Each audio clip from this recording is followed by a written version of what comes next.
Angel ने कभी सोचा भी नहीं था कि ऐसा कुछ होगा। जैसे ही वो इस आदमी को अल्टीमेट पावर देती है, उसका मुक्का बिना किसी रहम के सीधा उसके चेहरे पर लगता है। इससे पहले कि वो भीख मांग सके, उसके विंग्स चीर दिए जाते हैं, क्योंकि उस आदमी को सच पता है ये एंजल जो देखने में इतनी प्योर और होली लगती है, असल में एक मॉन्स्टर है जो सिर्फ कत्ले आम के लिए जीती है। इंसानियत गॉड के लिए बस एक बाड़े में बंद जानवरों की तरह है। वो अर्थ नाम के पिंजरे के अंदर पलते और इवॉल्व होते हैं, पर एक दिन गॉड इन कीड़े मकोड़ों को खाना खिलाने से बोर हो जाता है। इसलिए एपोकैलिप्स गेम शुरू होता है, जिसे इंसानियत को खत्म करने के लिए डिजाइन किया गया है। पर कुछ गड़बड़ हो जाती है। जब बाकी सब एंजल के आगे घुटनों पर गिर जाते हैं, तब वो आदमी जिसे एक पपेट होना चाहिए था, वो गाइड एंजल को ही मार देता है। अभी अभी मैंने डेथ ट्रायल में फर्स्ट प्लेस क्लेम किया है। रिवॉर्ड्स काफी ज्यादा हैं, पर मुझे और चाहिए।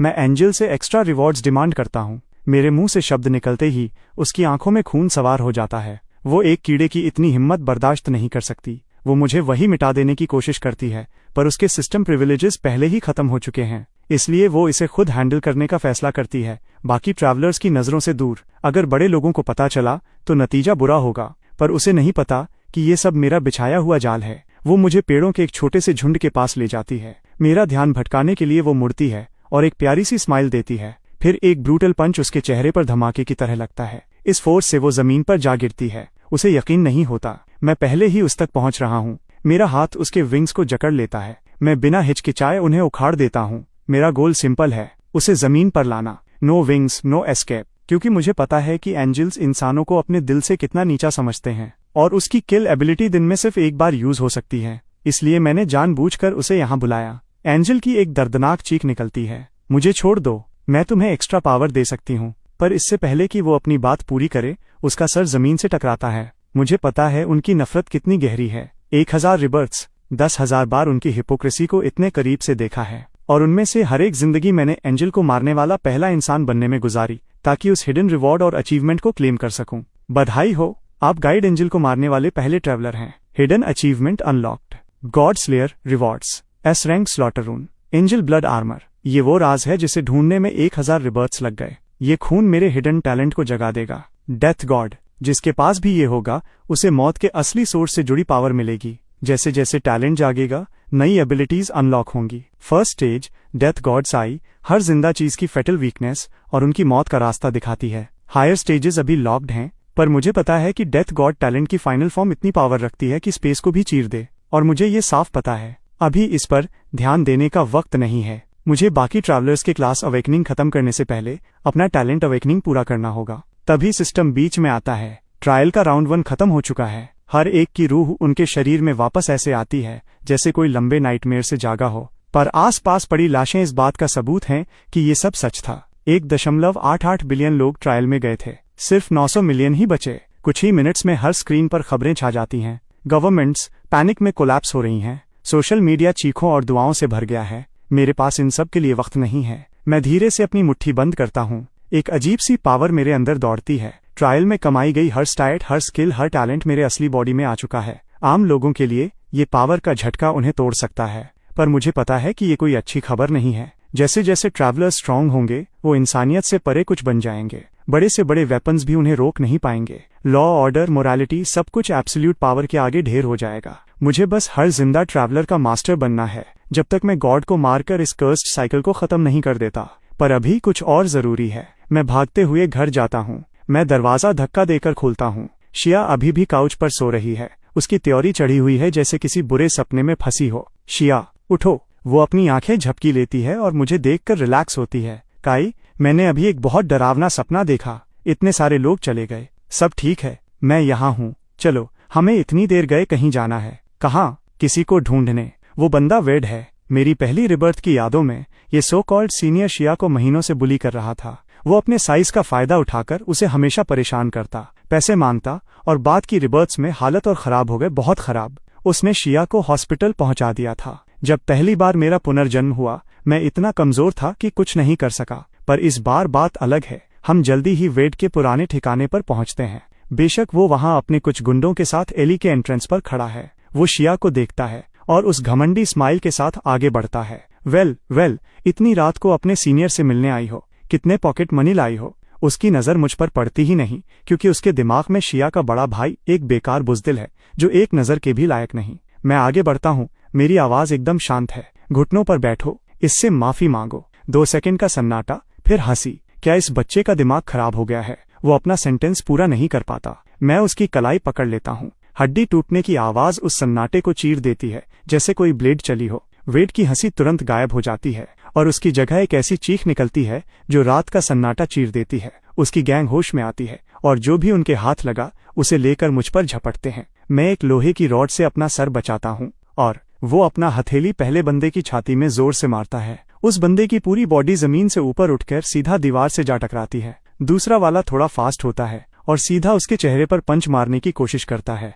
वो बड़े आराम से एक तरफ हट जाता है और उसकी कॉलर पकड़ लेता है। वो उसको ऐसे फेंकता है जैसे उसका कोई वजन ही ना हो। शुरू से खत्म तक सब कुछ 5 सेकंड के अंदर हो जाता है। गली में अब एकदम सन्नाटा है। वेड जमीन पर ढेर पड़ा है, अपनी टूटी हुई कलाई पकड़े हुए। डर के मारे उसका चेहरा सफेद पड़ गया है। वो उसके सामने घुटनों के बल बैठता है। उसकी आंखें बर्फ की तरह ठंडी हैं। वो उससे पूछता है कि क्या उसने न्यूज नहीं देखी। 1.8 बिलियन लोग ट्रायल में गए थे, जिसमें से 900 मिलियन मर गए और उसने फर्स्ट प्लेस हासिल किया है। वेड की आंखें फट जाती हैं। जाहिर है उसने न्यूज देखी थी। पूरी दुनिया इस तबाही की बातें कर रही है। जो लोग बच गए वो इंसानी हदों से परे की पावर्स लेकर वापस आए हैं। उन्हें ट्रैवलर्स कहा जाता है और जो आदमी उसके ठीक सामने खड़ा है वो नंबर 1 रैंक पर है। वो वेड को वार्निंग देता है कि आज के बाद अगर वो कभी भी शिया के आसपास या उसकी नजर में भी आया तो वो उसकी हालत मौत से भी बदतर कर देगा। वो मुड़ता है और शिया का हाथ पकड़ लेता है। उसका हाथ हल्का सा कांप रहा होता है। शिया पूछती है कि वो इतना स्ट्रांग कब से हो गया। अब उसको किसी से डरने की जरूरत नहीं है,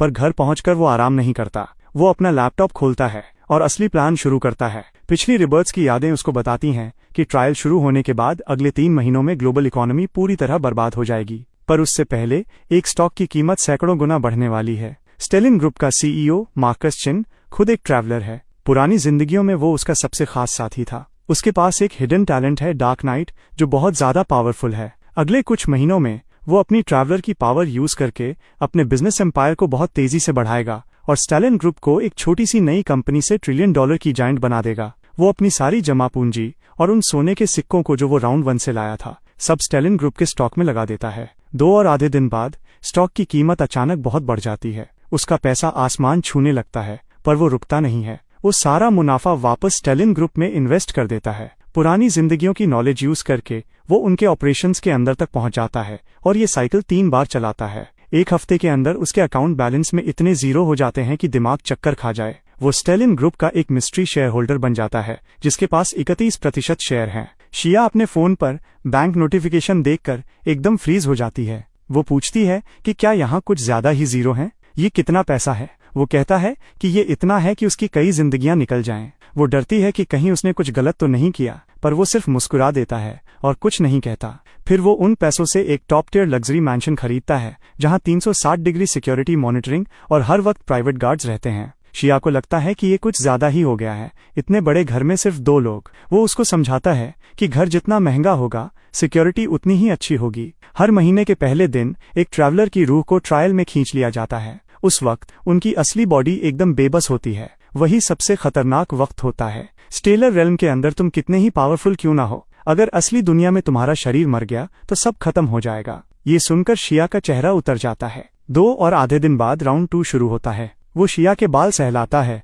और कहता है कि चिंता मत करो, जब तक उसकी रूह बाहर रहेगी गार्ड्स उसकी पूरी हिफाजत करेंगे। जब वो दोबारा अपनी आंखें खोलता है तो वो पहले से ही स्टेलर रेल्म में होता है। राउंड 1 की तरह इस बार वो किसी सुनसान मैदान में नहीं है। वो एक पुराने पत्थर के शहर में है जो घने जंगल से घिरा हुआ है। हवा में एक अलग ही खुशबू है, ट्री ऑफ लाइफ की महक, जो सिर्फ स्टेलर रेल्म में मिलती है। हर ट्रैवलर को वहां भेजा गया है और बहुत से लोग उसको पहचान लेते हैं। पिछले ट्रायल का first place holder the black scythe. भीड़ अपने आप उससे दूरी बनाए रखती है। उनकी आंखों में डर और रेस्पेक्ट दोनों हैं। तभी अचानक वहां एक एंजल प्रकट होती है। सब हैरान होते हैं कि ये पहले वाली एंजल क्यों नहीं है। वो मुस्कुराकर बताती है कि पिछली गाइड एंजल के साथ एक एक्सीडेंट हो गया था, इसलिए वो राउंड 2 में सबका रास्ता दिखाएगी। उसकी नजरों में ये भी वही पुरानी गंदगी है जो एक नए मुखौटे के पीछे छुपी है। फिर एंजल रूल्स अनाउंस करती है। इस राउंड में ट्रैवलर्स को 3 घंटे के अंदर एक जोन कमांडर चुनना होगा। अच्छी खबर यह है कि इस राउंड में मारकाट की जरूरत नहीं है। जो जीतेगा वो जोन के सारे ट्रैवलर्स को कमांड करेगा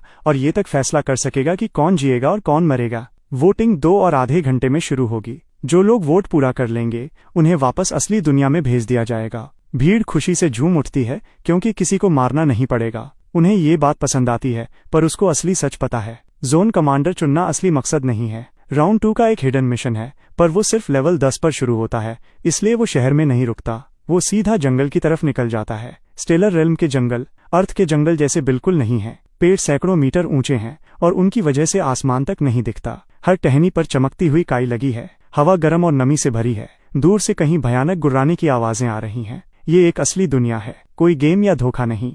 हर पत्ता, हर कीड़े की आवाज, सब कुछ जिंदा और असली है। उसे जंगल के किनारे एक गोब्लिन मिलता है और वो पलक झपकते ही उसके चिथड़े उड़ा देता है। पर किनारे पर ज्यादा शिकार नहीं है। वो जंगल के एकदम बीच में जाता है जहां गोब्लिन्स के बड़े बड़े झुंड रहते हैं। कोई भी आम ट्रैवलर अगर यहाँ भटक जाए तो कभी वापस नहीं निकल पाएगा। वो मुस्कुरा देता है। डेथ गॉड साई एक्टिवेट हो जाती है, जो अंधेरे में हल्की नीली चमक देती है। उसे हर गोब्लिन का कमजोर पॉइंट साफ दिख रहा है। एक वार, एक मौत। आधे घंटे बाद वो लेवल 9 पर पहुंच जाता है। बिना सोचे समझे वो अपने सारे एट्रीब्यूट पॉइंट्स एजिलिटी में डाल देता है। 1000 रीबर्थ्स ने उसको सिखाया है कि चाहे कुछ भी हो जाए, वो जानता है कि शुरुआती स्टेज में बॉडी चाहे कितनी ही टफ क्यों ना हो, एक फेटल स्ट्राइक सब खत्म कर सकती है। पर अगर स्पीड काफी हो तो कोई उसे छू भी नहीं पाएगा। तभी उसे अपने पीछे किसी का एहसास होता है। Death god Sai 2 life signatures पकड़ती है, एक पेड़ के पीछे और एक झाड़ियों में। वो अपनी छोटी ब्लेड उठाता है और कहता है, बाहर आओ। पेड़ के पीछे से एक औरत बाहर आती है, एक ट्रैवलर।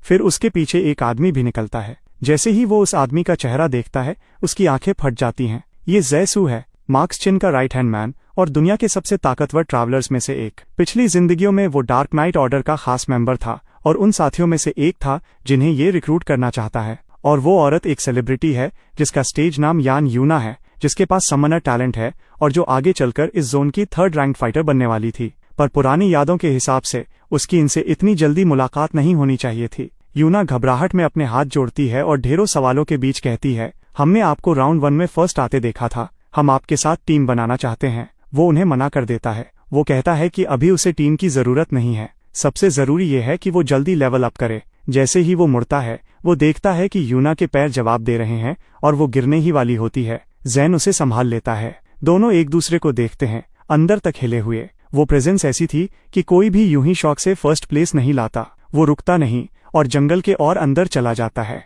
कुछ और गोब्लिन्स का सफाया करने के बाद उसके शोर से वेयरवुल्व्स का एक पूरा झुंड वहां आ जाता है। ये सिल्वर ग्रे रंग के जानवर गोब्लिन्स से कहीं ज्यादा बड़े हैं। 2 पैरों पर खड़े होकर इनकी हाइट 2 मीटर से ज्यादा है और इनके हाथ पैर सख्त फर से ढांपे हुए हैं। पर डेथ गॉड साई के जरिए उनकी बॉडी का हर कमजोर पॉइंट एक टारगेट की तरह चमक रहा है। वो मुस्कुराकर हिसाब लगाता है कि लेवल अप करने के लिए ये काफी हैं। साइथ घूमती है और हर तरफ खून बिखर जाता है। Congratulation, level 10 reached. Shop unlocked. Inventory में एंजल ब्लड डिटेक्ट हुआ है। हिडन टैलेंट अवेकनिंग एक्टिवेट करें। बिना किसी हिचकिचाहट के वो यस चुन लेता है। एंजल ब्लड एक नीली लौ में बदलकर उसकी हथेली में समा जाता है। एक पल में उसकी रूह की गहराइयों से पावर का एक भयानक झटका निकलता है। जमीन पर उसकी परछाई मुड़ती मरोड़ती है और एक काली स्याह साइथ का रूप ले लेती है। Hidden talent death god stage 1 awakening पूरी हुई। एक्सक्लूसिव वेपन मिल गया, soul eater scythe. Death god scythe activate हो चुकी है। Eternal night domain soul reap unlock हो गया है और डेथ मार्क मिल गया है। टारगेट्स को होने वाला डैमेज 120% बढ़ गया है। नया टाइटल मिला, God slayer bonus effect, divine beings के खिलाफ डबल डैमेज। वो शॉप खोलता है और 20,000 गोल्ड खर्च करके एक ट्रैकिंग स्किल लेता है और उसे उस बंदे पर लॉक कर देता है जिससे वो बहुत पुरानी नफरत करता है, हेक्टर मिंग। हैरानी की बात यह है कि वो उससे ज्यादा दूर नहीं है। सही है, पर इससे पहले कि वो उसके पीछे जाए, जंगल के बीच से शोर सुनाई देता है। मॉन्स्टर्स नहीं, इंसानों की आवाजें। नहीं, पूरी तरह इंसानी नहीं। इसमें कुछ साफ और अलग सी आवाज है, जैसे हवा के साथ मिलकर पेड़ों से पानी गिर रहा हो। वो उस आवाज का पीछा करते हुए बड़े फंस के झुंड से निकलता है। सामने का सीन देखकर वो ठिठक जाता है। ट्रैवलर्स के एक ग्रुप ने किसी को घेरा हुआ है, वेपन्स निकाले हुए, और उनके चेहरों पर लालच साफ दिख रही है। घेरे के बीच में एक छोटी लड़की एक बड़े पेड़ की जड़ों से सटकर दुबकी बैठी है। वो इंसान नहीं है। सिल्वर सफेद बालों के बीच से नुकीले कान दिख रहे हैं। उसका रंग इतना सफेद है कि लगभग ट्रांसलूसेंट लग रहा है। उसके सिल्वर बाल खून से सने हुए हैं और एमराल्ड जैसी हरी आंखों में डर और गुस्सा दोनों हैं। वो एक एल्फ है, स्टेलर रेल्म की रहने वाली। 1000 रिबर्थ्स की यादों में एल्व्स इस कॉन्टिनेंट की सबसे पुरानी नस्लों में से हैं। वो नेचर के साथ मिलकर रहते हैं और उनके पास ताकतवर मैजिक और सदियों लंबी उम्र होती है। पर जैसे जैसे गॉड के ट्रायल्स बढ़ते गए, ट्रैवलर्स के सैलाब ने स्टेलर रेल्म को घेर लिया और एल्व्स का इलाका धीरे धीरे खत्म होता गया। उनकी नस्ल लगभग खत्म होने को है। डेथ गॉड साई उस लड़की को स्कैन करती है। उसकी लाइफ फोर्स तेजी से गिर रही है। शरीर पर इतने गहरे जख्म हैं कि हड्डी दिख रही है।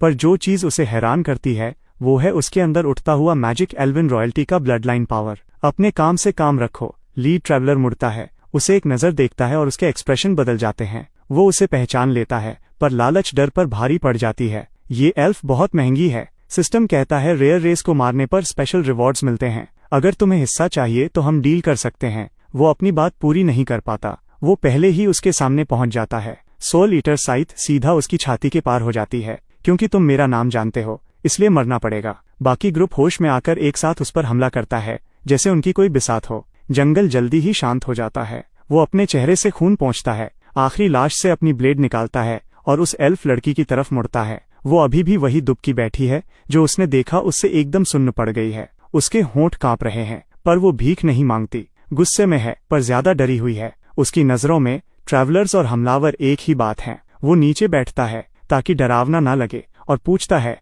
तुम्हारा नाम क्या है। वो थोड़ी देर शांत रहती है। नारी। उसकी आवाज भारी और धीमी है। तुम्हारे जख्म गहरे हैं, इलाज की जरूरत है। वो अपनी इन्वेंट्री से एक हीलिंग वायल निकालता है और उसके सामने रख देता है। नारी उसे देर तक देखती रहती है, फिर एक कांपते हुए हाथ से उसे उठाती है। उसका ढक्कन दांतों से खोलती है और वो लिक्विड अपने जख्मों पर डाल देती है। वो हरा लिक्विड स्किन में समा जाता है और जख्म आंखों के सामने भरने लगते हैं।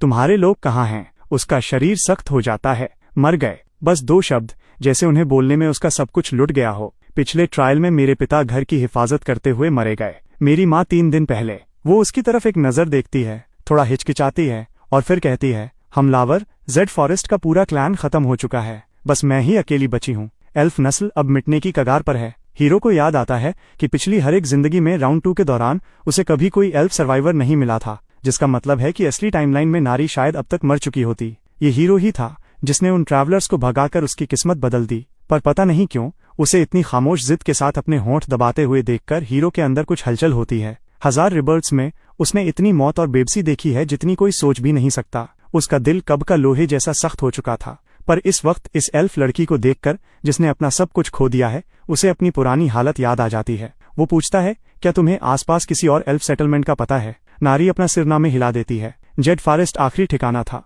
पूरे स्टेलर रेल्म में अब एल्फ्स का कोई घर नहीं बचा। वो एक पल के लिए शांत हो जाता है, फिर खड़ा होता है। मेरे साथ चलो। वो ऊपर देखती है, उसकी एमराल्ड आंखों में उलझन भरी है। मैं शुक्रगुजार हूं कि तुमने मेरी मदद की, पर मैं किसी ट्रैवलर के पीछे नहीं जाऊंगी। तुम्हारे जैसे लोगों ने मेरा घर उजाड़ा, मेरे अपनों को मारा। हीरो उसे बीच में ही टोक देता है। मैं यहाँ इस दुनिया को तबाह करने नहीं आया हूँ। उसका गला एकदम सपाट है, पर आवाज में इतना वजन है कि बहस की कोई गुंजाइश नहीं बचती। मैं यहाँ गॉड्स को खत्म करने आया हूँ। नारी की आंखें फट जाती हैं। एल्विन लेजेंड्स में गॉड्स पहुंच से बाहर हैं। उन्होंने ही स्टेलर रेल्म बनाया। उन्होंने ही ये ट्रायल्स शुरू किए। किसी एल्फ, इंसान या किसी और रेस ने आज तक ऐसी बात करने की हिम्मत नहीं की थी। पर नारी जानती है कि ये वही गॉड्स हैं जो इस दुनिया की हर जिंदा चीज को भेड़ बकरियों की तरह समझते हैं, जैसे उनका वजूद सिर्फ ट्रैवलर्स के हाथों मरने के लिए हो। और फिर भी उसके सामने खड़ा ये ट्रैवलर गॉड्स को मारने की बात ऐसे कर रहा है जैसे ये दुनिया की सबसे आम बात हो। तुम पागल हो शायद। वो उस पर एक नजर डालता है।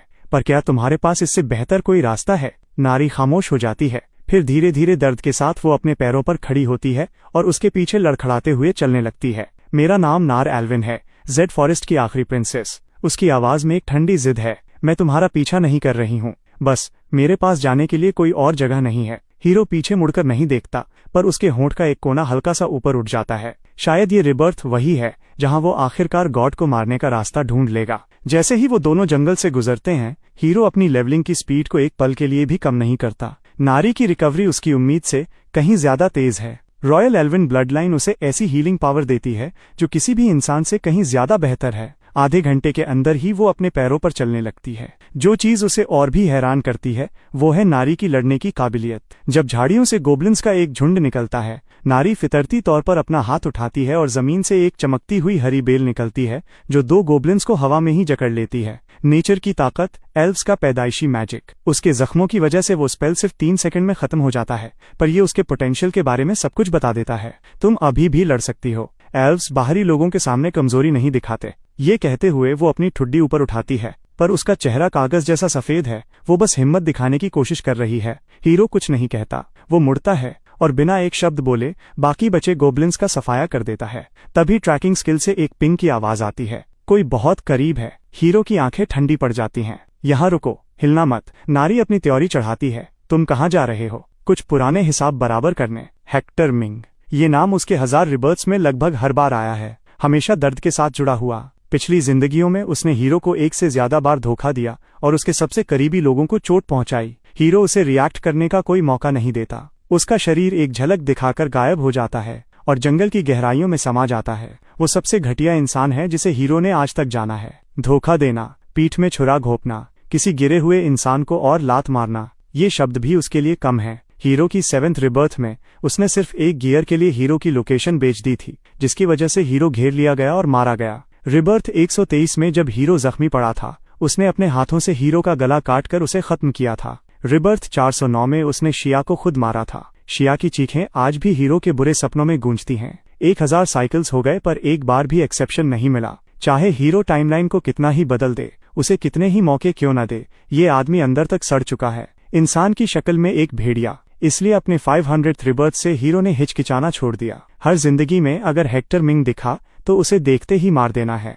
जंगल की गहराइयों में शिकार पहले से ही शुरू हो चुका है। यूना की बाईं टांग हड्डी तक चीर चुकी है। खून से उसकी आधी पैंट भीग गई है। वो एक पेड़ से सटी खड़ी है। चेहरा एकदम बेरंग हो चुका है। वो पेड़ का सहारा लिए खड़ी है। चेहरा हड्डी जैसा सफेद और खून की कमी से होंठ हल्के बैंगनी पड़ गए हैं। जैन उसके सामने खड़ा है। अपनी छोटी ब्लेड उठाए हुए उसके हाथ फट चुके हैं और खून बह रहा है, पर उसकी नजरों में डर नहीं है। और उनके सामने हेक्टर मिंग और उसके 6 आदमी धीरे धीरे घेराबंदी कर रहे हैं। अब भागने की कोई जगह नहीं बची। हेक्टर मुस्कुरा रहा है। उसके होंठ से घास का एक तिनका लटक रहा है। सीधे बन कर रहो तो शायद मैं तुम्हें जिंदा छोड़ दूं। हे स्वीट हार्ट, तुम देखने में बुरी नहीं हो। मेरे साथ रहो तो यहाँ किसी रानी की तरह जियोगी। चुप रहो। जैन की आवाज बर्फ जैसी ठंडी है। ओहो, इसकी हिम्मत तो देखो। हेक्टर अपना सिर टेढ़ा करता है। उसकी आंखों में बेरहमी चमकती है। तो फिर पहले इसकी हिम्मत ही तोड़ते हैं, इसे साफ तरीके से खत्म करते हैं और देखते हैं ये कितना टफ है। सारे 6 आदमी एक साथ आगे बढ़ते हैं। जैन कोई कच्चा खिलाड़ी नहीं है। वो अपनी ब्लेड से पहले 2 को हटा देता है,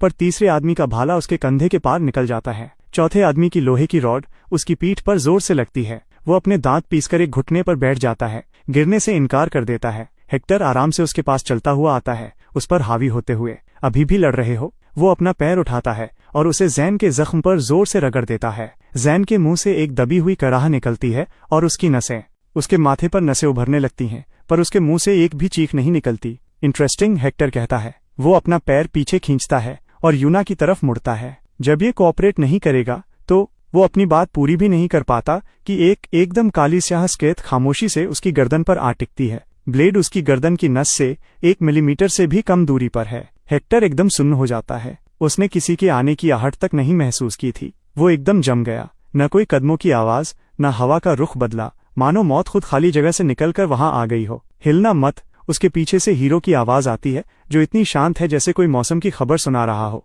पर उस स्केत पर चमकने वाले नीले रून से ऐसी ठंडक निकल रही है जो किसी की भी हड्डियों तक को जमा दे। ये सिर्फ मारने का इरादा नहीं है, ये मौत की असली महक है। हेक्टर के सारे 6 आदमी जम जाते हैं। उनके चेहरों पर जो घमंड था, उसकी जगह तुरंत डर ने ले ली है। उन्होंने राउंड 1 में इस वेपन को पहचान लिया था। सबने उस लेजेंड के बारे में सुना था, द सोल ईटर स्केथ, ब्लैक स्केथ का हथियार जो राउंड 1 का नंबर 1 चैंपियन है। ये तो ब्लैक स्केथ है। उनमें से एक बंदा कांपती आवाज में कहता है। हेक्टर का गला सूख जाता है। ठंडा पसीना उसके सर से टपक कर ब्लेड के पीछे गिरता है। एक हल्की हिस की आवाज आती है, जैसे वो मेटल को खा रही हो। वो जबरदस्ती एक स्माइल लाता है और उसकी आवाज में अचानक झूठी अपनापन आ जाती है। हे, चलो बात करते हैं। हमारी तो कोई दुश्मनी नहीं है। हमारे बीच का कर्ज इतना बड़ा है कि तुम एक पूरी जिंदगी में भी नहीं चुका सकते। हेक्टर की आंखें फट जाती हैं। क्या हम पहले मिले हैं? तुम्हें बस एक बात जानने की जरूरत है। वो स्केथ को पीछे खींचता है और एक कदम पीछे हटता है। हेक्टर को लगता है कि वो बचकर निकल रहा है। उसका शरीर तेजी से आगे लपकता है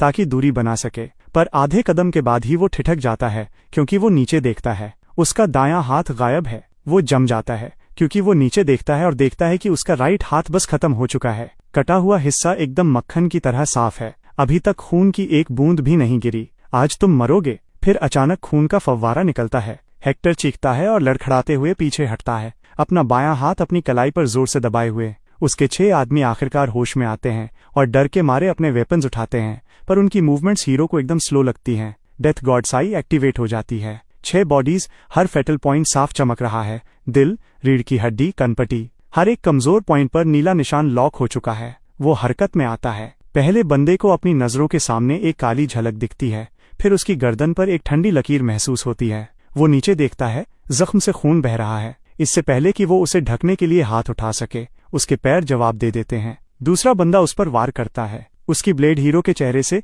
3 इंच दूर ही होती है कि उसका हाथ कटकर उड़ जाता है। फिर स्केथ एक साफ हॉरिजॉन्टल स्वीप करती है और उसे बीच से 2 हिस्सों में काट देती है। तीसरा और चौथा बंदा दोनों तरफ से एक साथ लपकते हैं। वो डॉज नहीं करता, बल्कि सीधा उन पर हमला करता है। सोल ईटर स्केथ हवा में एक आधा चांद बनाती है और अपने पीछे नीली रोशनी छोड़ती जाती है। दोनों बंदे अलग अलग हिस्सों में गिरते हैं। आखिरी वाला, जो सबसे बड़ा और ताकतवर था, उसके पैर कांपने लगते हैं। उसके हाथ से वेपन छूट जाता है। वो घुटनों के बल गिर पड़ता है। प्लीज मुझे छोड़ दो। सॉइल ईटर स्केथ नीचे आती है। रहम करो। शुरू से खत्म तक 4 सेकंड के अंदर 6 लाशें बिछ जाती हैं। जंगल में खून की बू फैल जाती है। हेक्टर जमीन पर गिर पड़ता है और किसी पत्ते की तरह कांपने लगता है। वो 6 लोग राउंड 1 में बचकर आए थे। उनकी ताकत और रिफ्लेक्सेस इंसानों से कहीं ज्यादा थी, पर इस आदमी के सामने वो कागज की तरह कमजोर निकले।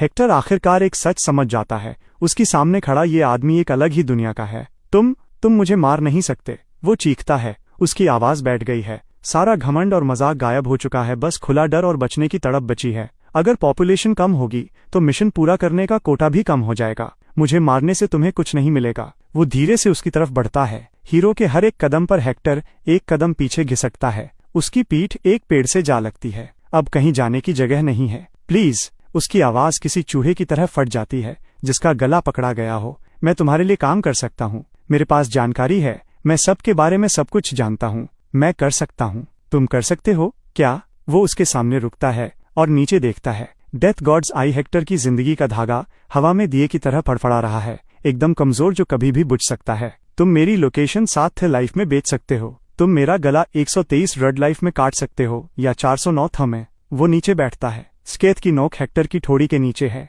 मेरी बहन को मेरे सामने ही मार सकते हो। हेक्टर की आंखें फट जाती हैं। उसे कुछ समझ नहीं आ रहा कि हीरो किस बारे में बात कर रहा है, पर हीरो की आंखों में जो नफरत है वो इतनी ठंडी और पूरी है कि उसकी रूह कांप उठती है। मुझे नहीं पता आप क्या कह रहे हैं। हेक्टर रोते हुए गिड़गिड़ाना शुरू कर देता है। उसका चेहरा आंसुओं और स्नोट से लथपथ है। मैं कसम खाता हूँ, मुझे नहीं पता। हम पहले कभी नहीं मिले। प्लीज मुझे जाने दो। मैं कभी। तुम सही कह रहे हो, तुम्हें नहीं पता, क्योंकि वो सब अभी तक हुआ ही नहीं है। वो खड़ा होता है। स्केथ ऊपर उठती है। हेक्टर की चीख बीच में ही कट जाती है। उसकी बॉडी से धूमिल रंग की सॉइल एनर्जी निकलती है, जिसे सॉइल ईटर स्केथ सोख लेती है। वो बिना किसी एक्सप्रेशन के उन 7 लाशों को देखता है। जैन और यूना ने ये सब शुरू से खत्म तक देखा था। यूना का चेहरा सफेद पड़ गया है। वो अपना मुंह ढक लेती है ताकि उसे उल्टी ना आ जाए। मारने का वो अंदाज इतना इमोशनलेस था जैसे चींटियों की एक लाइन को कुचल दिया हो। जैन थूक निगलता है। दोनों शुक्रिया अदा करने के लिए झुकते हैं, पर डर के मारे थोड़ी दूरी बनाए रखते हैं।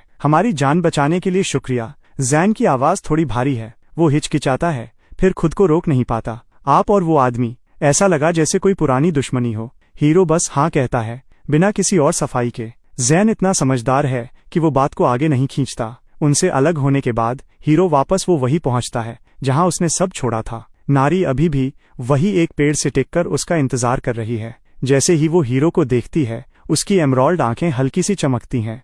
फिर उसकी नजर हीरो के कपड़ों, उसके हाथों और चेहरे पर जमे गहरे लाल खून के निशानों पर जाती है। तुम पूरे खून से सने हुए हो, वो कहती है। मेरा नहीं है। मुझे पता है ये तुम्हारा नहीं है। वो रुकती है। उसकी हरी आंखें एकदम शांत हैं। साथ कुछ सेकंड्स का सन्नाटा रहता है। वो इसी के लायक थे। वो पास ही एक बड़े फर्न के पत्ते को उठाती है, उसे पास के झरने में भिगोती है और हीरो के पास आती है। अपना सर नीचे करो। क्यों?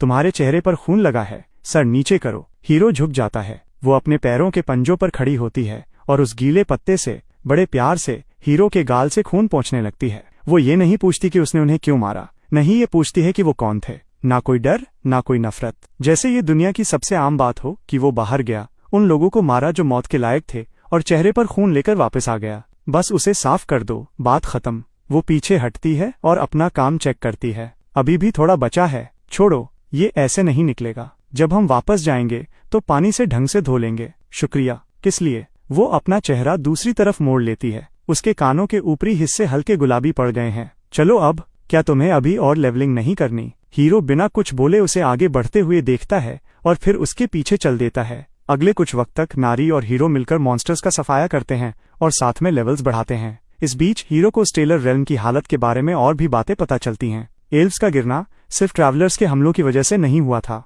उससे बहुत पहले ही एंजल्स ने हर एक नेटिव रेस को प्लानिंग के साथ कमजोर करना शुरू कर दिया था। ट्रैवलर्स के आने से पहले ही एंजल्स एक सोची समझी मुहिम चला रहे थे ताकि हर नेटिव रेस से उनकी ताकत छीन ली जाए। एल्व्स के पवित्र पेड़ को जहर दे दिया गया, ड्वार्फ्स की खदानों को सील कर दिया गया और बीस्टमैन के इलाके को जबरदस्ती छोटा कर दिया गया। ये सब कुछ गॉड्स की बिसात पर हो रहा है। एल्व्स की एक पुरानी प्रोफेसी है। हीरो चलते हुए कहता है, आखिरी हिसाब किताब के बारे में। नारी वही ठिठक जाती है, तुम्हें ये कैसे पता? मुझे बहुत सी बातें पता हैं। एल्व्स की पुरानी कथाओं के हिसाब से जब हर रेस की रोशनी को गॉड्स निगल लेंगे, तब इस पिंजरे के अंदर से एक रूह निकलेगी जो आसमान को चीर देगी और आखिरी फैसला सुनाएगी। उस जंग का नतीजा दोनों दुनियाओं की किस्मत तय करेगा। पिंजरे के अंदर की एक रूह। नारी धीरे से ये शब्द दोहराती है और अपनी एमराल्ड आंखें हीरो की तरफ मोड़ती है। तुमने कहा था कि तुम गॉड से लड़ने आए हो। तुम ही प्रोफेसी वाले वो शख्स हो। किसी नतीजे पर मत पहुंचो। हीरो उसे बीच में ही रोक देता है। 1000 रिबर्थ्स के बाद उसे पक्का पता है कि वो शख्स नहीं है। वोटिंग का वक्त जल्दी ही आ जाता है। सारे ट्रैवलर्स को स्टार्टिंग पॉइंट पर वापस खींचा जाता है ताकि वो एक जोन कमांडर चुन सकें। स्टोनहो नाम का एक हल्ला गुल्ला करने वाला आदमी, जिसका क्रिमिनल बैकग्राउंड है और जिसने राउंड 1 में सिर्फ अपनी ताकत के दम पर बहुत से लोगों को मारा था, वो अब डर दिखाकर सबको मजबूर कर रहा है कि वो उसे वोट दें। वो हीरो को वापस आते देखता है और गुस्से में उसकी तरफ बढ़ता है। मेरे आगे झुक जाओ, मैं तुम्हें जिंदा रहने दूंगा। हीरो अपनी 100 लीटर स्केथ निकाल लेता है। स्टोनहो जैसे ही उस वेपन को देखता है जिससे मौत की बू आ रही है, उसके ठंडे पसीने छूट जाते हैं। उसे समझ आ जाता है कि उसने गलत आदमी से पंगा ले लिया है। ऐसा है क्या? स्टोनहो अपने दांत पीसता है पर आगे नहीं बढ़ता। हीरो ने खुद को इसलिए रोका क्योंकि उसे चाहिए कि स्टोनहो ही जोन कमांडर बने। राउंड 3 में उसका कमांड ओवरराइड हीरो के बहुत काम आने वाला है। फाइनल वोट होता है और स्टोनहो जोन कमांडर चुन लिया जाता है। एंजल, ठीक जैसा हीरो ने सोचा था, कमांड ओवरराइड की लिमिटेशंस अनाउंस करती है। ये सिर्फ 10 बार यूज हो सकता है और किसी भी ऐसे ट्रैवलर पर यूज नहीं हो सकता जिसका टैलेंट अनलॉक हो चुका हो। स्टोनहो का चेहरा उतर जाता है। फिर एंजल अनाउंस करती है कि इस जोन में सिर्फ एक ही ट्रैवलर है जिसने हिडन टैलेंट अवेकनिंग पूरी की है। वो है द ब्लैक स्केथ। जोन की हर एक आंख हीरो की तरफ मुड़ जाती है। उन्हें ये नहीं पता कि इसका मतलब ये है कि हीरो ही वो अकेला शख्स है जिसे जोन कमांडर कंट्रोल नहीं कर सकता। सबकी रूहें वापस अर्थ पर भेजने से पहले हीरो एक आखिरी बार पीछे मुड़कर नारी को देखता है। वो ट्रैवलर नहीं है, इसलिए वो बाहर नहीं खींची जाएगी और वही रुक जाएगी। मैं अगले राउंड में वापस आऊंगा नारी। वो अपना चेहरा मोड़ लेती है जैसे उसने सुना ही न हो, पर हीरो देखता है कि उसके कान गुलाबी हो गए हैं। असली दुनिया में वापस आकर हीरो आराम नहीं करता। वक्त कम है, उसे एक खास इंसान को ढूंढना है। मियाई, वो साथी जिसे वो रिक्रूट करना चाहता है। सबसे जरूरी ये है कि उसके पास एक अनोखा हिडन टैलेंट है, गार्जियन, जो आसपास के साथी ट्रैवलर्स की सारी स्टैट्स को 50% बढ़ा देता है। मिया के पास गार्जियन रून भी है जो 5 लोगों तक के लिए शील्ड बना देता है। टीम की लड़ाई में ऐसी एबिलिटी की कोई कीमत नहीं लगाई जा सकती। पिछली जिंदगियों की यादों के हिसाब से मिया इस वक्त एक डेजर्ट शॉप में काम कर रही होगी। वो उसे जल्दी ही ढूंढ लेता है। एक लड़की जिसने पॉनीटेल बनाई है, काउंटर के पीछे केक्स पैक करने में बिजी है। जब हीरो अंदर जाता है, वो ऊपर देखती है और अपनी आंखें झपकी लेती है। तुम मेरे क्लासमेट हो ना, काई लिन? हीरो ऐसे एक्ट करता है जैसे उसने उसे पहले कभी देखा ही न हो। पुरानी जिंदगियों ने सिखाया है कि अगर वो तुरंत ज्यादा घुल मिल गया तो वो शक करेगी, पर अगर उसे लगा कि ये कोई अचानक हुई मुलाकात है तो वो ज्यादा आसानी से बात करेगी। सॉरी, मुझे तुम ज्यादा याद नहीं हो। मिया के चेहरे पर एक पल के लिए दुख दिखता है, फिर वो वापस मुस्कुरा देती है। कोई बात नहीं, मुझे लोग अक्सर भूल जाते हैं। मैं आपके लिए क्या ला सकती हूँ? हीरो एक तिरामिसू ऑर्डर करता है और पैसे देते वक्त उसे चुपके से एक्स्ट्रा पैसे थमा देता है। ये बहुत ज्यादा है, इसे अपनी मेहनत की टिप समझ लो। मिया सुन्न रह जाती है। कुछ और ऐसी ही अचानक मुलाकातों के बाद वो जल्दी ही एक दूसरे के कॉन्टैक्ट्स एक्सचेंज कर लेते हैं। वो एकदम सीधी सादी लड़की है, लोगों पर बहुत जल्दी भरोसा कर लेती है। यही उसकी सबसे बड़ी ताकत भी है और सबसे बड़ी कमजोरी भी। एक ग्रुप डिनर के दौरान वो खुद ही हीरो को अपनी एबिलिटी के बारे में बता देती है। सारी स्टार्ट्स में 50% का बूस्ट। ये तो कमाल है, हीरो कहता है और सच में हैरानी के साथ उसके एट्रीब्यूट पैनल को देखता है। वो शर्मा जाती है और कहती है कि ये कोई इतनी बड़ी बात नहीं है क्योंकि वो लड़ भी नहीं सकती। उसे अंदाजा भी नहीं है कि ये एबिलिटी असल में कितनी खतरनाक है। राउंड 1 में हीरो को एक रैंडम गोल्ड एग मिला था। इसका इनाम रैंडम होता है, पर किस्मत सिर्फ इस बात पर असर डालती है कि कितने कॉइन्स निकलेंगे। मिया के बूस्ट के साथ नतीजा बिना किसी शक के सबसे ज्यादा हो जाता है। उसके बूस्ट और स्लॉटर रूम दोनों को मिलाकर हीरो वो रैंडम कॉइन पाउच खोलता है। 9,999 गोल्ड कॉइन्स। 1000 रिबर्थ्स में ये सबसे ज्यादा मिलने वाला इनाम है। मिया उसके हाथ में एक चमकता हुआ पर्पल क्रिस्टल भी थमा देती है। वो बताती है कि ये एक मैजिक क्रिस्टल है जो उसे ट्रायल के दौरान अचानक मिल गया था। हीरो उस क्रिस्टल को देखता है और उसके दिल में एक तूफान सा उठ जाता है, एक पर्पल मैजिक क्रिस्टल जो सातों टाइप्स में सबसे ज्यादा रेयर है। एक बार जब लेवल 20 पर सॉकेटिंग फंक्शन अनलॉक हो जाएगा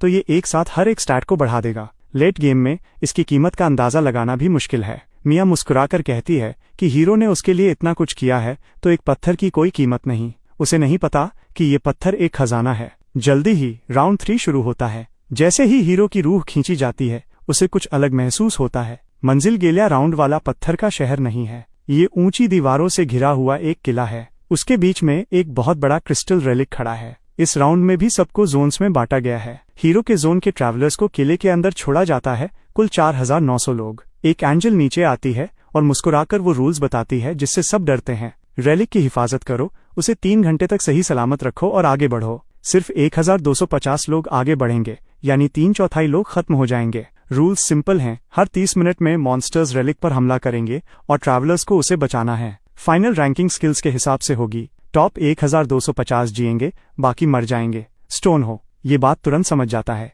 जो सबसे ज्यादा मॉन्स्टर्स मारेगा वो जीतेगा। और क्योंकि उसके पास कमांड ओवरराइड है तो ये राउंड उसके लिए कंट्रोल करना आसान होना चाहिए। पर तभी एंजल की अगली बातें उसे ठंडे पानी में डुबो देती हैं। जोन कमांडर इस राउंड में कमांड ओवरराइड यूज कर सकता है, पर अगर किसी ट्रैवलर ने कमांडर को मार दिया तो मारने वाला तुरंत कमांडर बन जाएगा। कमांडर बनते ही उसके सारे 10 कमांड ओवरराइड यूजेस वापस रीसेट होकर फुल हो जाएंगे। कमरे में मौजूद हर एक शख्स की निगाहें स्टोनहो पर जम जाती हैं। हीरो उसके पास जाकर खड़ा होता है और कहता है, डरो मत, मैं तुम्हें मारने नहीं आया। मैं तुम्हें जिंदा रख सकता हूँ, पर तुम्हें वही करना होगा जो मैं कहूंगा। पर स्टोनहो का घमंड बीच में आ जाता है और वो मना कर देता है। हीरो को पहले ही पता था ये होगा, तो फिर आज के बाद तुम जियो या मरो ये मेरी प्रॉब्लम नहीं है। जब बाकी सब कमांडर बनने की होड़ में लगे होते हैं, हीरो किले से निकल जाता है। वो सीधा जंगल की तरफ निकल जाता है, क्योंकि वो जानता है कि नारी अभी भी वही है। बेशक जेड फॉरेस्ट के खंडरों के पास उसे नारी मिल जाती है। वो एक मरे हुए सेक्रेटरी के नीचे अकेली बैठी है। उसके पास मुरझाए हुए फूलों का एक गुच्छा है,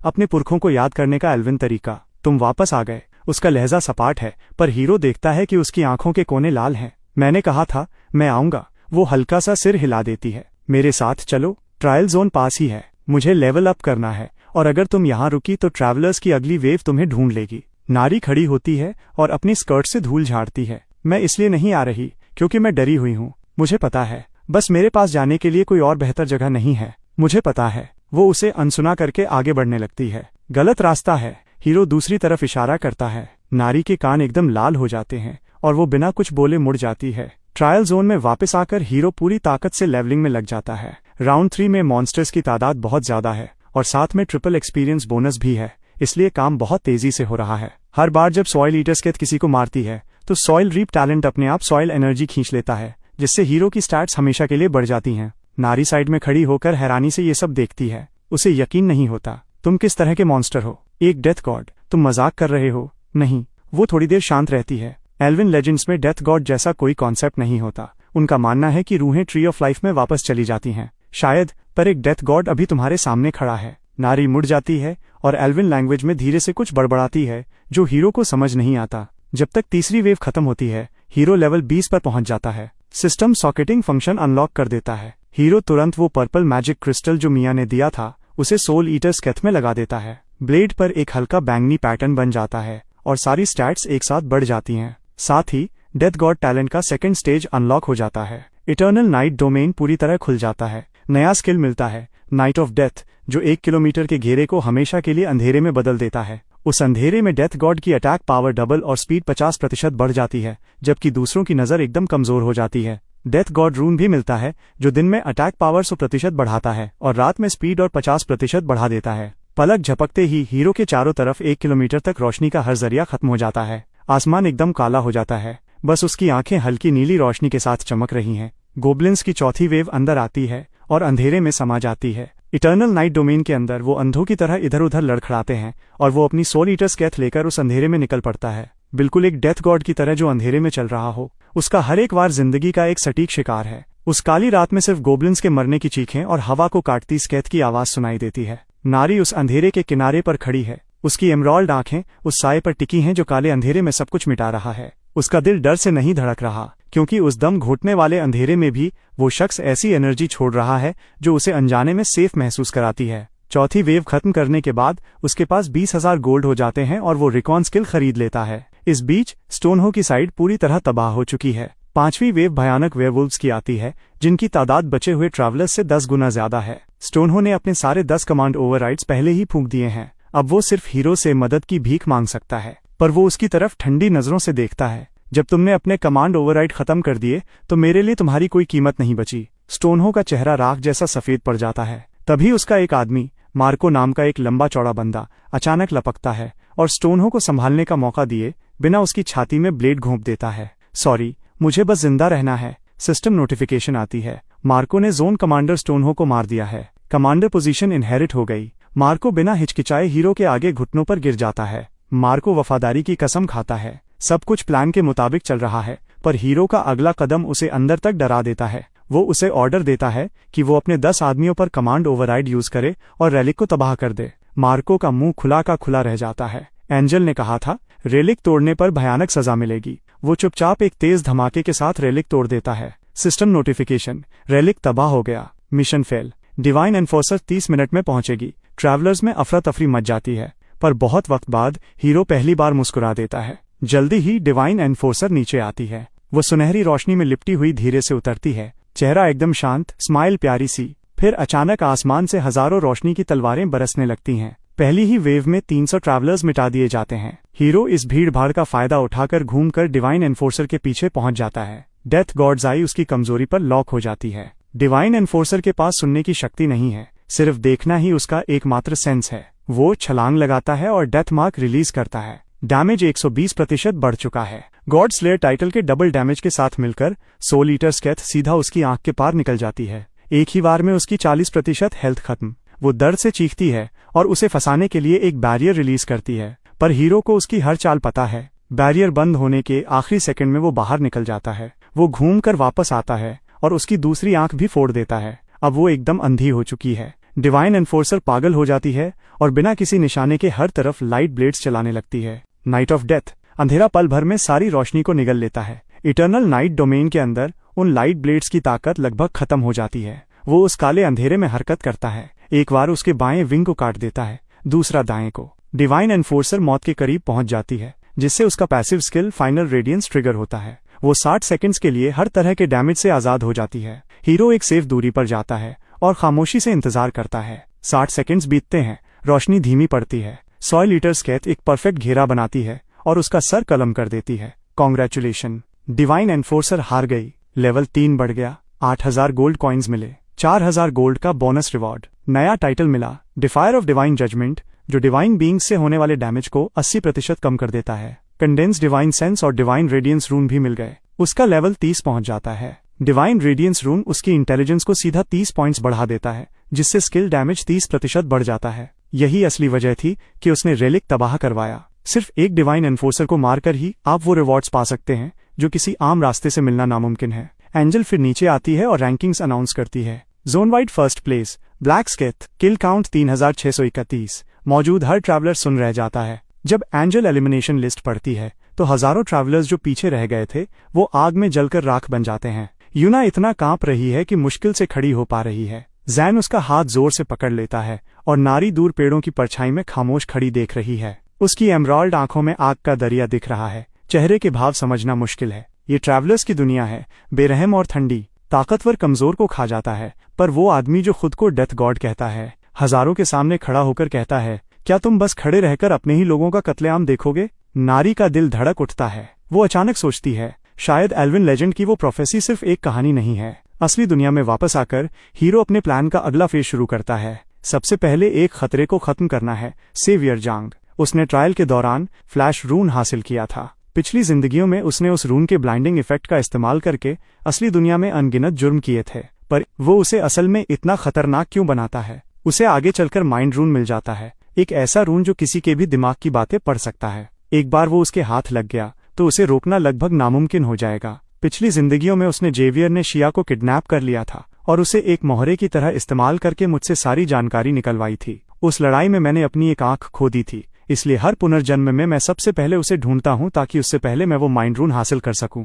इस बार भी कुछ अलग नहीं है। वो एक मास्क पहनता है और एक पुरानी सुनसान वेयरहाउस की तरफ निकल जाता है। टूटी हुई खिड़कियों से चांदनी अंदर आ रही है और फर्श पर बिखरी हुई है। जेवियर जोंग पहले से ही वहां मौजूद है, उस छुपी हुई माइंड रूम को ढूंढ रहा है। गॉड्स ने कुछ खास आइटम्स असली दुनिया में भी छुपाए हैं और सिर्फ गिने चुने लोगों को ही पता है कि कहाँ देखना है। जब वो दरवाजे पर एक मास्क्ड आदमी को देखता है तो उसके चेहरे के भाव बदल जाते हैं। तुम कौन हो? यहाँ कुछ उधार लेने आया हूँ। क्या उधार? वो 100 लीटर स्केट ऊपर उठाता है। उसका ब्लेड चांदनी में हल्का नीला चमक रहा है जो एकदम ठंडा लग रहा है। तुम्हारी जिंदगी। जेवियर तुरंत फ्लैश रून एक्टिवेट करता है। उसके शरीर से एक एकदम सफेद चमकती रोशनी निकलती है, पर अगले ही second knight of death, eternal night domain के अंदर अंधेरा रोशनी की हर एक किरण को निगल लेता है। वहां रोशनी जैसी कोई चीज नहीं बचती। वो रून छीन लेता है। माइंड रून अभी अभी एक्टिवेट हुई है। माइंड रून किसी भी टारगेट के दिल की गहरी बातें पढ़ सकती है। इसके साथ मार्कस चिन के साथ होने वाली मीटिंग एकदम परफेक्ट जाएगी। शनिवार को एक 5 स्टार होटल में मीटिंग होती है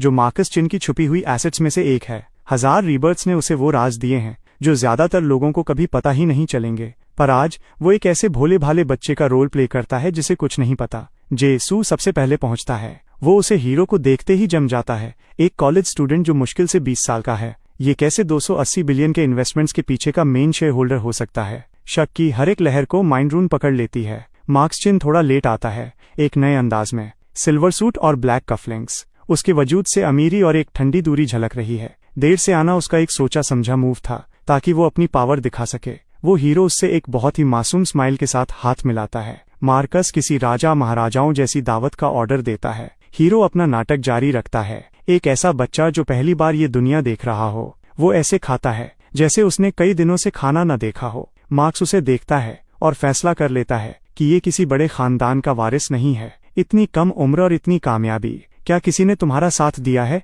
मैं अभी 20 का हुआ हूँ। ये उम्र इतनी भी कम नहीं है। मैंने जो भी पैसा कमाया है अपनी मेहनत से कमाया है। तुम 20 के हो। अगर तुमने पैदा होने वाले दिन से भी कमाना शुरू किया होता तब भी तुम अपने दम पर सैकड़ों बिलियंस नहीं बना सकते थे। वो अपना सबसे मासूम चेहरा बनाता है। ओ, मैं इतना भी महान नहीं हूँ। मेरी पहली बड़ी कामयाबी एक सिंगल इन्वेस्टमेंट से आई थी जो कई गुना बढ़ गई। फिर वो उन्हें असली वजह बताता है उस सब के पीछे जो उसने खड़ा किया है। ट्रायल के दौरान मुझे फोरसाइट का एक खास टैलेंट मिला। तुम मजाक कर रहे हो? जेसू को साफ तौर पर यकीन नहीं होता। उनके शक को खत्म करने के लिए वो मार्कस चिन के बारे में ऐसे राज खोलता है जो किसी को नहीं पता होने चाहिए। वो बताता है कि 5 स्टार ग्रुप का बड़ा बेटा होने के बावजूद उसके अपने परिवार ने उसे कभी सीरियस नहीं लिया। उसने स्टेलिन ग्रुप छुपकर बनाया था और ये होटल भी उसकी छुपी हुई संपत्ति है। जेसू जानना चाहता है कि उसे ये सब जानकारी कहाँ से मिली, पर मार्कस चिन शांत हो जाता है, सोच में डूबा हुआ। फिर वो अपना आखिरी पत्ता खेलता है। क्या होगा अगर मैं कहूँ कि मेरे पास ट्रायल 4 की जानकारी है? क्या तब भी आपको लगेगा कि मैं झूठ बोल रहा हूँ? दोनों के चेहरों से तुरंत सारा कॉन्फिडेंस गायब हो जाता है। वो उन्हें बताता है, ये ट्रायल मॉन्स्टर्स को मारने के बारे में नहीं है, ये ट्रैवलर वर्सेस ट्रैवलर है। 2 मिनट के अंदर वो कमरे का सबसे ठंडा इंसान आगे झुक जाता है, एकदम डेडली सीरियस होकर। अगर तुम्हारी फोरसाइट सच है, वो अपना ग्लास नीचे रखता है, आंखें हीरो पर टिकी हैं, तो मैं तुम्हारे प्लान को पूरी तरह सपोर्ट करूंगा, क्योंकि मार्कस चिन के लिए हर ट्रायल से पहले की जानकारी की कोई कीमत नहीं लगाई जा सकती। पर सच्चाई तो ये है कि वो कोई पैगंबर नहीं है। वो एक ऐसा इंसान है जो पुनर्जन्म ले चुका है, 1000 बार पुनर्जन्म। प्रॉफिट वाली पहचान बस ज्यादा सेफ है। अगर मेरे रीबर्थ का सच बाहर आ गया तो बड़े एंजल्स, यहाँ तक कि गॉड्स भी मेरे पीछे पड़ सकते हैं। पर फोरसाइट एक ऐसा टैलेंट है जिसे लोग आराम से हजम कर सकते हैं। इससे ज्यादा शक नहीं होगा। होटल से बाहर निकलते हुए वो धीरे से सांस छोड़ता है। बोर्ड पर पहला मोहरा सेट हो गया है। अब उसे ट्रायल 4 की जानकारी मिया तक पहुंचानी है। जब वे मिलते हैं वो अपनी नई स्पोर्ट्स कार में पहुंचता है। जैसे ही मिया उसे देखती है वो ठिठक जाती है। क्या ये सच में तुम्हारी है? अंदर बैठो और खुद देख लो। मिया हमेशा की तरह उत्सुक होकर पूछती है, ये तुम्हें कितने की पड़ी? वो बड़े आराम से जवाब देता है, 9 मिलियन। ये नंबर उसे किसी दीवार की तरह लगता है। 9 मिलियन? क्या तुम्हें पता है कि इतने पैसों में कितनी छोटी दुकानें खुल सकती हैं? मेरी पूरी जिंदगी में शायद मैं कभी 9 मिलियन देख भी न पाऊं। अपने आप को इतना कम मत समझो। कुछ दिन पहले मेरे पास भी कुछ नहीं था और अब मुझे देखो। पर मिया अब सुन नहीं रही। वो पूरी तरह अपनी ही दुनिया में खो गई है। इसके पास सैकड़ों बिलियंस है और ये यहाँ मेरे साथ घूम रहा है। क्या ये मुझे पसंद करता है? ये तो एक डेट जैसा लग रहा है। उसके गाल गुलाबी पड़ जाते हैं। वो उसे डेड्रीम करते हुए देखता है और कहता है, मिया एक बात है जो मुझे तुम्हें साफ साफ बतानी होगी। उसे लगता है कि ये कोई कन्फेशन है।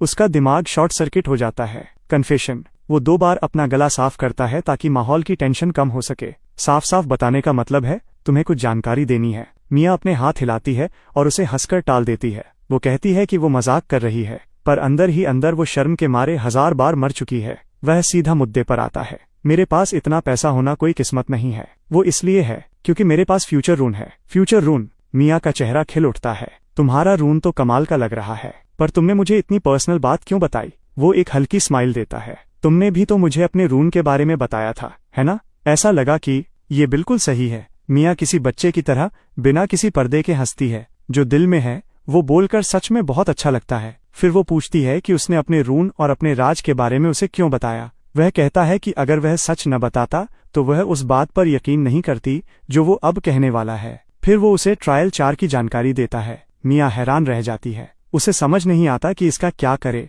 और साफ दिख रहा है कि उसे अंदाजा नहीं है कि ये कितना सीरियस है। वो उसे 3 बार वार्निंग देता है कि अपने आसपास के हर इंसान पर नजर रखे। मिया देखती है कि वो उसकी कितनी परवाह करता है और फिर से अपनी ही दुनिया में खो जाती है। वो मेरी इतनी फिक्र करता है? पक्का वो मुझे थोड़ा पसंद करता है। अगर उसने मुझे डेट पर बुलाया तो क्या मुझे यस कहना चाहिए? मिया को छोड़ने के बाद हीरो थोड़ा उलझन में पड़ जाता है। 1000 रीबर्थ्स हो गए और उसे अब समझ आ रहा है कि मिया के दिल में उसके लिए फीलिंग्स हैं। पर ये अच्छा है, अब उसके पास काम करने के लिए एक इमोशनल फाउंडेशन है। वो मिया को अब ज्यादा आसानी से अपने करीब रख सकता है। ट्रायल 4 अपने तय वक्त पर शुरू होता है। जैसे ही उसकी रूह स्टेलर रेल में पहुंचती है, हवा पिछले ट्रायल्स के मुकाबले एकदम अलग लगती है। एक एंजल नीचे आती है और रूल्स अनाउंस करती है। Trial 4, traveller versus traveller. हर ट्रैवलर को 3 लाइफ बैजेस मिलेंगे। हर मौत पर एक बैज खत्म होगा। अगर सारे बैजेस खो दिए तो हमेशा के लिए मौत। टॉप 500 बैज होल्डर्स ही आगे बढ़ेंगे। मार काट 24 घंटे बाद शुरू होगी। उससे पहले की गई मौत काउंट नहीं होगी। ये ट्रायल उतना ही बेरहम है जितना पहले कभी कोई नहीं था। अब तुम्हारा दुश्मन कोई मॉन्स्टर नहीं है जिसके बारे में तुम पहले से गेस कर सको, बल्कि कोई ऐसा इंसान है जो तुम्हारी तरह ही दिमाग वाला और खतरनाक है। एंजल की आवाज धीमी होती है और पूरा एरिना टेंशन से भर जाता है। उसका पहला मूव भीड़ से निकलना। वो जेड फॉरेस्ट की तरफ भागता है। बेशक उस मरे हुए सेक्रेट ट्री के नीचे उसे नारी मिल जाती है, पर इस बार वो अकेली नहीं है। 7-8 छोटी छोटी निशानियां नारी को घेरे हुए हैं। एल्विन लड़कियां उसके पीछे दुबकी बैठी हैं और हीरो को वैसी ही बड़ी एमराल्ड आंखों से देख रही हैं जैसी नारी की हैं। ये तुम्हें कहाँ मिले? नारी के चेहरे पर नरमी आ जाती है, कुछ ऐसा जो हीरो ने बहुत कम देखा है। तुम्हारे जाने के बाद मैं जंगल के बीच में गई तो ये मिले, जेड फॉरेस्ट के आखिरी सर्वाइवर्स। सब के सब बस बच्चे हैं, 7 एल्विन बच्चे। सबसे बड़ा इंसानी उम्र के हिसाब से 10 साल का लग रहा है और सबसे छोटा शायद 4 या 5 साल का। वे नारी से ऐसे चिपके हैं जैसे वह उनका आखिरी परिवार हो। इनके माँ बाप? नारी ना में सिर हिला देती है। वो थोड़ी देर शांत हो जाता है। ये ट्रायल ट्रैवलर वर्सेस ट्रैवलर है। जंगल पहले से कहीं ज्यादा खतरनाक होने वाला है। तुम यहाँ नहीं रह सकती। नारी अपनी तेवरी चढ़ाती है। तो फिर कहाँ? मेरे साथ चलो, मैं कोई सेफ जगह ढूंढ लूंगा। तुम हमेशा यही कहते हो। वो बड़बड़ाती है, पर वो पहले ही एल्विन बच्चों को इकट्ठा करने लगती है और उन्हें अपना सामान पैक करने को कहती है। हीरो देखता है कि उसकी गैर मौजूदगी में नारी ने एक छोटा सा कैंप बना लिया है। कच्चा है, हाँ, पर उन बेलों से बनी दीवारों और पत्तों के बिस्तर से दिखता है कि उसने इन बच्चों का ख्याल रखना कभी बंद नहीं किया। तुम ये अकेले कर रही थी। एल्व्स अपनों को कभी नहीं छोड़ते। वो ऐसे कहती है जैसे ये सबसे बड़ी सच्चाई हो। सबसे छोटी बच्चों में से एक हीरो की आस्तीन खींचती है। वो ऊपर देखकर टूटी फूटी आम भाषा में पूछती है, क्या आप वही हैं, एली? ताकतवर वाले जिनके बारे में नारी बात करती है। वो नारी की तरफ देखता है। उसका चेहरा एकदम गहरा लाल हो जाता है। वो तुरंत अपना सिर मोड़ लेती है। मैंने ऐसा कुछ नहीं कहा, मैंने तो बस पिछली बार के बारे में बताया था। नारी ने कहा कि आपने गंदे लोगों को भगा दिया था और एक बहुत बहुत बड़े एंजल को हरा दिया था। वो छोटी बच्ची खुशी से उछलने लगती है। नारी की हालत ऐसी है जैसे वो चाहती हो जमीन फट जाए और वो उसमें समा जाए। हीरो खुद को रोक नहीं पाता और हंस देता है। 1000 रीबर्थ्स में ये पहली बार है जब वो इस तरह दिल से हंसा है। वो नारी और एल्विन बच्चों को ट्रायल जोन के किनारे पर एक छुपी हुई गुफा में ले जाता है। ऐसी जगह जहां ज्यादातर ट्रैवलर्स जाने की जहमत नहीं उठाएंगे। एक बार जब वे सेट हो जाते हैं, वो अपने काम पर लग जाता है। ट्रायल 4 के 2 मेन मकसद हैं। पहला, बैजेस इकट्ठा करना और टॉप रैंकिंग्स में रहना। दूसरा, मार्को को मारना और हिडन मिशन को ट्रिगर करना। जब से मार्को जोन कमांडर बना है, उसका घमंड सर चढ़कर बोल रहा है। ट्रायल 3 खत्म होते ही और अर्थ वापस पहुंचते ही उसकी अपनी क्रू से अनबन हो गई थी। जैसे ही ट्रायल 4 शुरू होता है, उसका पहला मूव अपना बचा हुआ कमांड ओवरराइड हीरो के पीछे इस्तेमाल करना होता है। उसे ये नहीं पता कि इससे एक हिडन मिशन ट्रिगर होगा। किसी खास ट्रायल में जोन कमांडर को मारो तो डीप ट्रायल जोन का रास्ता खुल जाता है। वहां कुछ ऐसा है जो हीरो को चाहिए। मार्को को ढूंढते हुए उसकी मुलाकात कई और ट्रैवलर्स से होती है। ज्यादातर लोग उसे देखते ही दूर हट जाते हैं। कुछ इतने समझदार नहीं होते और उस पर हमला करने की कोशिश करते हैं। उन सब का अंजाम एक ही होता है, एक बैज कम हो जाता है और वे रेंगते हुए पीछे हटते हैं। वो उनकी जान नहीं लेता, बस बैजेस लेता है। डेथ गॉड्स आई उसे हर कमजोरी और हमले का रास्ता दिखा देती है। उसकी फुल एजिलिटी के साथ मिलकर हर एक हमला शुरू होने से पहले ही बेअसर हो जाता है। आखिरकार खंडहरों के एक मैदान में उसे मार्को मिल जाता है। 7-8 ट्रैवलर्स उसके साथ हैं, जिन्हें जबरदस्ती उसने कमांड ओवरराइड के अंदर रखा है। चलो चलो देखो कौन आया है। मार्को उसे देखता है और एक बहुत ही घटिया सी स्माइल देता है। सही टाइम पर आए हो। असल में कुछ पागल लोग हैं जिनसे निपटना जरूरी है। सॉइल ईटर स्केथ पहले से ही उसकी गर्दन पर है। मार्को की स्माइल मर जाती है। तुम्हारा काम खत्म। ब्लेड नीचे आती है। कॉन्ग्रेचुलेशन, आपने मौजूदा जोन कमांडर को खत्म कर दिया है और एक हिडन मिशन ट्रिगर किया है। एबिस गेटअप खुल चुका है। मार्को के 3 बैजेस और जोन कमांडर की अथॉरिटी तुरंत हीरो के पास आ जाती है। वो अथॉरिटी जो उसे नहीं चाहिए। रूल्स के मुताबिक वो उसे मना कर सकता है और वो ऐसा ही करता है क्योंकि वो जानता है कि आगे के ट्रायल्स में जोन कमांडर के रोल पर भारी जुर्माने लगते हैं। ये एक ऐसा टाइटल है जो ताकतवर लगता है पर आपकी मौत का कारण बनता है। जहां मार्को मरा था वही एबिस गेट खुलता है। जमीन में एक काला भंवर फटकर निकलता है जिससे ऐसी महक आ रही है जैसे कुछ बहुत गलत हो। वो अंदर कूद जाता है। दूसरा सिरा एक बहुत बड़े गहरे लाल रंग के स्पेस में खुलता है जो डीप ट्रायल जोन। यहाँ मॉन्स्टर्स रेगुलर ट्रायल जोन से कहीं ज्यादा ताकतवर हैं, पर मिलने वाले इनाम भी बहुत बड़े हैं। यहाँ वो चीज मिल जाती है जिसके लिए वो आया था, शैडो रून। ये रून यूजर को साय में पूरी तरह गायब कर देता है, यहाँ तक कि एंजल्स की नजर भी उसे नहीं ढूंढ सकती। आगे चलकर जब उसका सामना बड़े एंजल्स से होगा तब ये रून उसके लिए बहुत जरूरी साबित होगा। डीप ट्रायल जोन से निकलते ही ट्रायल 4 लगभग खत्म होने को होता है। जब वो गुफा में वापस आता है तो देखता है कि नारी एल्विन बच्चों को घास की अंगूठियां बनाना सिखा रही हैं। गुफा के दरवाजे से चांदनी अंदर आ रही है और नारी के सिल्वर बालों पर चमक रही है। पूरा सीन किसी पेंटिंग की तरह शांत है। तुम वापस आ गए, वो ये पहले भी कई बार कह चुकी है, पर इस बार उसकी आवाज में थोड़ी ज्यादा अपनापन है। मैं वापस आ गया। सबसे छोटी एल्विन बच्ची का नाम लिटिल ये है। अब वो उससे नहीं डरती। वो भाग कर आती है और एक टेढ़ी मेढ़ी घास की अंगूठी उसके हाथ में थमा देती है। ये तुम्हारे लिए है, नारी कहती है। इसे पहनने से बुरे सपने नहीं आते। वो उसे नीचे देखता है। कुछ सेकंड्स का सन्नाटा रहता है। शुक्रिया, नारी साइड से देख रही है। उसके होंठ का एक कोना हल्का सा ऊपर उठा है। उस रात जब सारे एल्विन बच्चे सो जाते हैं वो और नारी गुफा के मुंह पर बैठते हैं। स्टेलर रेल्म का आसमान देखने लायक है। तारे नीले और हरे रंग में चमक रहे हैं। अर्थ के आसमान जैसा बिल्कुल नहीं है। दूर ट्री ऑफ लाइफ हल्का सा चमक रहा है और हवा में फूलों की महक है। शुक्रिया, नारी अचानक कहती है। किस लिए? इन्हें न मारने के लिए शुक्रिया। ज्यादातर ट्रैवलर्स जो एल्विन बच्चों को पाते हैं या तो उन्हें लूट के लिए मार देते हैं या गुलाम बना लेते हैं। तुम पहले हो जिसने मदद की। मैं कोई अच्छा इंसान नहीं हूँ, मुझे पता है। वो अपने घुटनों को पकड़कर बैठती है और अपनी ठुड्डी उन पर टिकाती है। तुमने बहुत से लोगों को मारा है, मैंने देखा है, पर तुमने कभी किसी बेकसूर को नहीं मारा। इतना काफी है। एक लंबा सन्नाटा छा जाता है। तुम्हारे लोगों का भविष्य कैसा दिखता है? मुझे नहीं पता। उसकी आवाज धीमी हो जाती है। एल्स का कोई भविष्य नहीं है। सेक्रेटरी मर चुका है। हमारी जमीन छीन ली गई है। हर एक जवान योद्धा खत्म हो गया। बस ये कुछ बच्चे और मैं बचे हैं। एक भविष्य है। तुम्हें कैसे पता?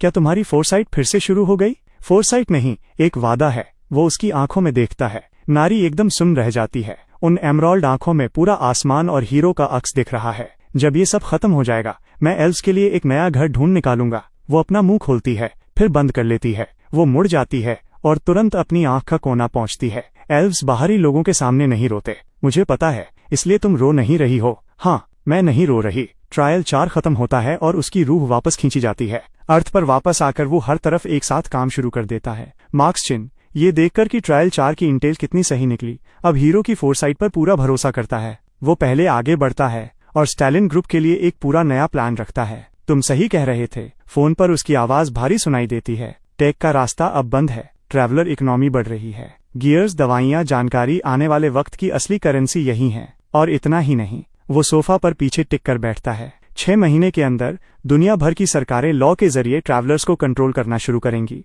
पर कानून कभी ताकत का मुकाबला नहीं कर पाएगा। उन कानूनों के आने से पहले तुम्हें एक ऐसा बिजनेस खड़ा करना होगा जो पूरे ट्रैवलर इकोसिस्टम को कवर करे। कुछ सेकंड्स का सन्नाटा रहता है। तुम्हारी फोरसाइट कहाँ तक जाती है? काफी दूर तक। कॉल खत्म होता है। शिया अंदर आती है, हाथ में गर्म दूध का कप लिए। तुम्हारा लेवल क्या है? इस बच्ची को आजकल बहुत जलन हो रही है। शायद उसकी रूममेट के बॉयफ्रेंड का लेवल 11 हो गया है और उसकी क्लास अवेकनिंग भी हो गई है। वो रोज स्कूल में इसका दिखावा करता है। वो एक लेवल उसके बॉयफ्रेंड से ऊपर है। वो बिना ऊपर देखे जवाब देता है। वो लोगों को अपना असली लेवल नहीं बता सकता। वो एक लेवल 30 ट्रैवलर है। अगर गलत लोगों को पता चला तो शिया टारगेट बन सकती है। फिर भी शिया एकदम चमक रही है। तुम कमाल हो, मैं कल स्कूल जाकर सबको दिखाऊंगी। वो एक मुंह बनाती है और अपने कमरे में भाग जाती है। वो अपना सिर हिलाता है और वापस काम पर लग जाता है। इन्वेस्टमेंट की साइड देखें तो स्टेलिन ग्रुप का स्टॉक ठीक उम्मीद के मुताबिक ऊपर जा रहा है। उसकी यादों के हिसाब से 3 महीने में ये देश की सबसे बड़ी ट्रैवलर इकोनॉमी कंपनी बन जाएगी। पर ये तो सिर्फ ऊपरी खेल है। छुप कर वो कुछ और ही कर रहा है। आसपास के इलाकों में सुनसान और खाली जमीन खरीद रहा है, एकदम खामोशी से, ताकि किसी को पता न चले। पुरानी यादें बताती हैं कि 6 महीने में अर्थ और स्टेलर रेल्म के बीच एक दरार खुलेगी। दूसरी दुनिया के क्रिएचर्स वहां से निकल कर आएंगे और वो रिफ्ट ठीक वही खुलेगी जहां वो जमीन खरीद रहा है। जब ऐसा होगा ये जमीन ट्रैवलर्स के लिए शिकार करने की सबसे बड़ी जगह बन जाएगी और इसकी कीमत 10,000 गुना बढ़ जाएगी। सबसे जरूरी बात, अगर तुम शिकार की जगह कंट्रोल करते हो तो तुम ये कंट्रोल करते हो कि हर ट्रैवलर को रिसोर्सेज कैसे मिलेंगे। असली ताकत यही है। हर महीने के ट्रायल्स के बीच का वक्त तेजी से गुजरता है। उसकी जिंदगी कई रास्तों पर एक साथ चल रही है। पहला, असली दुनिया की स्ट्रैटेजी, मार्क्स चिन के साथ काम करना, जमीन इकट्ठा करना और हर दिन बेकाबू होती दुनिया को संभालना। दूसरा, अगले ट्रायल की तैयारी, गियर्स अपग्रेड करना, नए स्किल्स खरीदना और मिया के साथ मिलकर ट्रेनिंग करना। और तीसरा, हर ट्रायल खत्म होने से पहले वो गुफा में जाता है नारी और बच्चों को देखने। जैसे जैसे ट्रायल्स आगे बढ़ते हैं वो स्टेलर रेल में ज्यादा वक्त बिताने लगता है और नारी का रवैया भी उसके लिए डर और दूरी से बदलकर कुछ और ही बन जाता है जिसे नाम देना मुश्किल है। उसने अब ये कहना बंद कर दिया है कि मेरे पास कहीं और जाने की जगह नहीं है। अब उसका सवाल होता है, तुम वापस कब आओगे? एक बार वो मॉन्स्टर्स से लूटा हुआ सामान लाता है और गुफा की हालत ठीक करता है। तुम हमेशा एक गुफा में नहीं रह सकते। एल्विन पुरखे इससे भी बुरी हालत में रहे हैं। पर तुम एक प्रिंसेस थी, पुरानी प्रिंसेस। वो नदी के पास बैठकर कपड़े धो रही है। लिटिल ये ने जो गंदे किए थे और उसके सिल्वर बाल पानी की लहर के साथ बह रहे हैं। वे उस पानी के साथ बहती रहती हैं। वो उसे कितनी देर तक देखता रहता है उसे खुद नहीं पता। तुम क्या देख रहे हो? वो ऊपर नहीं देखती। कुछ नहीं, झूठ। माइंड रून किसी एल्फ के दिल को नहीं पढ़ सकती। मैं माइंड रून यूज नहीं कर रहा हूँ। तो फिर क्या देख रहे हो? तुम्हें कपड़े धोते हुए देख रहा हूँ। इसमें इतना इंटरेस्टिंग क्या है? तुम बहुत अच्छा काम कर रही हो। वो आखिरकार ऊपर देखती है। वो एमरॉल्ड आंखें उसे घूरती हैं, पर उसके होंठ का कोना उसकी सच्चाई बता देता है। वो धीरे से कहती है, बोरिंग। बस यही वो एहसास है, एक ऐसी शांति और गर्माहट जो उसने 1000 रीबर्थ्स में एक बार भी महसूस नहीं की थी। जैसे उन खतरनाक और कभी न खत्म होने वाले ट्रायल्स के बीच अचानक कोई रोशनी दिख गई हो। ट्रायल 5 और 6 के दौरान उसका लेवल 50 तक पहुंच जाता है। डेथ गॉड का तीसरा स्टेज अनलॉक हो जाता है, सोल रीप फुल फॉर्म। वो जिस भी जिंदा चीज को मारता है उसकी सोल एनर्जी पूरी तरह सोख ली जाती है। एक बार जब वो जमा की गई एनर्जी एक हद को पार कर लेगी तो चौथा स्टेज खुल जाएगा। साथ ही साथ उसकी टीम बड़ी होती जा रही है। मार्क्स चिन अब उसका ऑफिशियल साथी है। उसका डार्क नाइट टैलेंट अवेकनिंग के दूसरे स्टेज पर पहुंच गया है। उसके इटर्नल नाइट डोमेन और हीरो की ताकत मिलकर उन दोनों को लगभग नामुमकिन बना देती है। जेसू और यूना भी टीम ज्वाइन कर लेते हैं। ट्रायल 5 के दौरान यूना का समनर टैलेंट और आगे बढ़ता है। अब वो बड़े और ताकतवर गार्डियंस बुला सकती है। मिया का गार्डियन टैलेंट पूरी टीम को ऐसे बफ्स और शील्ड्स देता है जो हर ग्रुप फाइट में फैसलाकुन साबित होते हैं। इस बीच स्टेलर रेल्म में नारी अब सिर्फ वो एल्विन प्रिंसेस नहीं रही जिसे उसने बचाया था। एक के बाद एक ट्रायल्स के साथ उसकी ताकत हैरत अंगेज स्पीड से बढ़ी है। एल्व्स की रॉयल ब्लड लाइन अब जाग रही है। वो 100 मीटर के घेरे में हर एक पौधे और कुदरती एलिमेंट को कंट्रोल कर सकती है। सबसे जरूरी बात यह है कि स्टेलर रेल्म के बारे में उसकी जानकारी किसी भी ट्रैवलर से कहीं ज्यादा है। पुराने खंडहर, छुपाए हुए खजाने, फॉरबिडन जोन्स, ऐसे राज जो सिर्फ वहां के रहने वालों को पता होते हैं। ये चीजें उन्हें हर ट्रायल में एक बढ़त देती हैं। वो उसे स्टेलर रेल्म के बाकी लोगों से भी मिलवाती है। ड्वार्फन मास्टर, एक गुस्से वाला लाल दाढ़ी वाला ड्वार्फ जो किसी ट्रैवलर को देखते ही अपना हथौड़ा उठा लेता है। पर जब उसे पता चलता है कि हीरो एल्व्स की मदद कर रहा है तो वो ना चाहते हुए भी उसके साथ सौदा करने को तैयार हो जाता है। उसके बनाए वेपन्स और आर्मर सिस्टम स्टोर के सामान को पीछे छोड़ देते हैं। फिर है एक जवान बीस्ट ट्राइब वॉरियर रेजबू जो सिल्वर वुल्फ क्लैन का दूसरा बेटा है। एक ट्रैवलर रेड में उसने अपना एक हाथ खो दिया था, पर वो पहले से भी ज्यादा खतरनाक होकर बाहर आया। वो ट्रैवलर से नफरत करता है पर नारी की बहुत इज्जत करता है क्योंकि एक सदी पहले एल्व्स ने सिल्वर वुल्फ क्लैन की जान बचाई थी। फिर वहाँ एक रहस्यमयी हाफ एल्फ एल्केमिस्ट है, वेस्पर। उसका असली नाम कोई नहीं जानता। वो ब्लैक मार्केट में रेयर पोशंस बेचती है। स्टेलर रेल्म के ये लोग धीरे धीरे एक नेटवर्क बना रहे हैं, एक ऐसी ताकत जो हीरो के गिर्द घूमती है और 2 दुनियाओं में खामोशी से शक्ल ले रही है। पर सब कुछ इतना आसान नहीं चल रहा। ट्रायल 7 की शुरुआत से पहले उसे एक परेशान करने वाली खबर मिलती है। अपने इंटेलिजेंस नेटवर्क के जरिए मार्क्स चिन ने अर्थ पर एक छुपी हुई ऑर्गेनाइजेशन का पता लगाया है। इसका हर मेंबर एक हाई लेवल ट्रैवलर है। वे खुद को द चोजन कहते हैं। चोजन लोगों का प्रचार है कि ट्रैवलर्स गॉड्स के चुने हुए लोग हैं और आम लोगों को ट्रैवलर्स के आगे झुककर रहना चाहिए। ये आइडिया ट्रैवलर्स की कम्युनिटी में बहुत तेजी से फैल रहा है। ज्यादा से ज्यादा ट्रैवलर्स कानून को अपने हाथ में ले रहे हैं और अपनी ताकत का इस्तेमाल आम लोगों को सताने के लिए कर रहे हैं। इससे भी डरावनी बात यह है कि शायद एंजल्स पीछे से इस चोजन ऑर्गेनाइजेशन की डोरें हिला रहे हैं। अगर एंजल्स इस ऑर्गेनाइजेशन को सपोर्ट कर रहे हैं, मार्क्स चिन की आवाज फोन पर भारी और ठंडी सुनाई देती है, तो इसका मतलब है कि गॉड्स सिर्फ ट्रायल्स के जरिए इंसानियत को खत्म नहीं करना चाहते, वे बचे हुए लोगों को अंदर से तोड़ना चाहते हैं। वे बिल्कुल ऐसे ही काम करते हैं। तुम्हें ये पता है, मैंने ये देखा है। मार्कस खामोश हो जाता है। उसने बहुत पहले ही उसकी फोरसाइट पर सवाल उठाना बंद कर दिया था। तो फिर हम क्या करें? जड़ों को बढ़ने से पहले ही काट दो। इसलिए मैं वो जमीन खरीद रहा हूँ। रिसोर्सेज पर कब्जा कर लो और तुम हर ट्रैवलर ऑर्गेनाइजेशन का गला दबाकर उन्हें रोक सकते हो। ट्रायल खत्म होने के बाद वो एक ऐसा फैसला लेता है जिसकी उम्मीद किसी ने नहीं की थी। वह नारी को अर्थ पर ला रहा है। डेथ गॉड का तीसरा स्टेज पूरी तरह जाग चुका है। सॉइल रीप से जमा की गई एनर्जी अब किसी गहरी चीज तक पहुंच गई है। दुनियाओं के बीच की दीवार। 1000 रीबर्थ्स में आज तक कोई भी स्टेलर रेल्म के नेटिव को अर्थ पर नहीं ला पाया। ये बैरियर गॉड्स ने बनाया था। थ्योरी के हिसाब से इसे पार नहीं किया जा सकता। पर डेथ गॉड टैलेंट असल में है क्या? मौत पर कब्जा। और बैरियर की फितरत भी एक तरह का खात्मा ही है। वो दुनियाओं के बीच के हर कनेक्शन को खत्म कर देता है। अगर डेथ गॉड खत्मों का मास्टर है तो वो उस दरवाजे को चीर कर खोल सकता है। उस रात गुफा के बाहर खाली मैदान में वो सोल ईटर स्केथ को अपने सर के ऊपर उठाता है। सूखी हुई सॉइल एनर्जी की हर एक बूंद ब्लेड में भर जाती है। वो गहरे नीले रंग की आग का एक गोला बन जाती है। नारी पास ही खड़ी है, सबसे छोटे बच्चे को पकड़े हुए। उसकी एमराल्ड आंखों में वो आग दिख रही है। तुम सच में ये कर रहे हो? उसकी आवाज हल्की सी कांपती है। बैरियर को चीरने से गॉड्स को खबर हो सकती है। उन्हें आने दो। वो पूरी ताकत से सोल ईटर स्केथ को नीचे मारता है। ब्लेड हवा में चलती है, पर अचानक स्पेस फट जाता है। हवा में एक काली दरार खुल जाती है। दूसरी तरफ से शहर की लाइट्स धुंधली सी दिखाई देती हैं। Death god talent stage 4 awakened. Special tier. आपने 2 दुनियाओं के बीच दरवाजा खोलने की काबिलियत हासिल कर ली है। वार्निंग, ये काम एक हाई रैंक एंजल की नजर में आ गया है। मुझे परवाह नहीं है। चलो। वो अपना हाथ आगे बढ़ाता है। नारी पहले उसे देखती है, फिर अपने पीछे बच्चों को, फिर वो अपना हाथ उसके हाथ में रख देती है। मैं इसलिए नहीं आ रही क्योंकि मैं डरी हुई हूँ, मुझे पता है। मैं इसलिए आ रही हूँ क्योंकि वो अपनी बात पूरी नहीं करती, पर उसकी पकड़ मजबूत है। वे दोनों एक साथ उस दरार के पार कदम रखते हैं। अर्थ पर नारी का पहला रिएक्शन वैसा बिल्कुल नहीं था जैसा कि एक्सपेक्टेड था। उसने सोचा था कि वो लड़की टेक्नोलॉजी देखकर दंग रह जाएगी। स्काईस्क्रेपर्स, गाड़ियां, हर जगह स्क्रीन्स पर। उसने सबसे पहले इन सबको नहीं देखा। वो बस ऊपर आसमान को घूरती रही। उसके चेहरे के एक्सप्रेशन समझ नहीं आ रहे थे। यहाँ ट्री ऑफ लाइफ का कोई निशान नहीं था। अर्थ पर कोई ट्री ऑफ लाइफ नहीं होता, ये बात वो जानता था, पर फिर भी ये देखना थोड़ा अजीब लग रहा था। फिर उसने नीचे देखा। यहाँ की हवा उसको बिल्कुल खाली खाली सी लगी। अर्थ की नेचुरल एनर्जी स्टेलर रेल्म्स के मुकाबले बहुत कम है।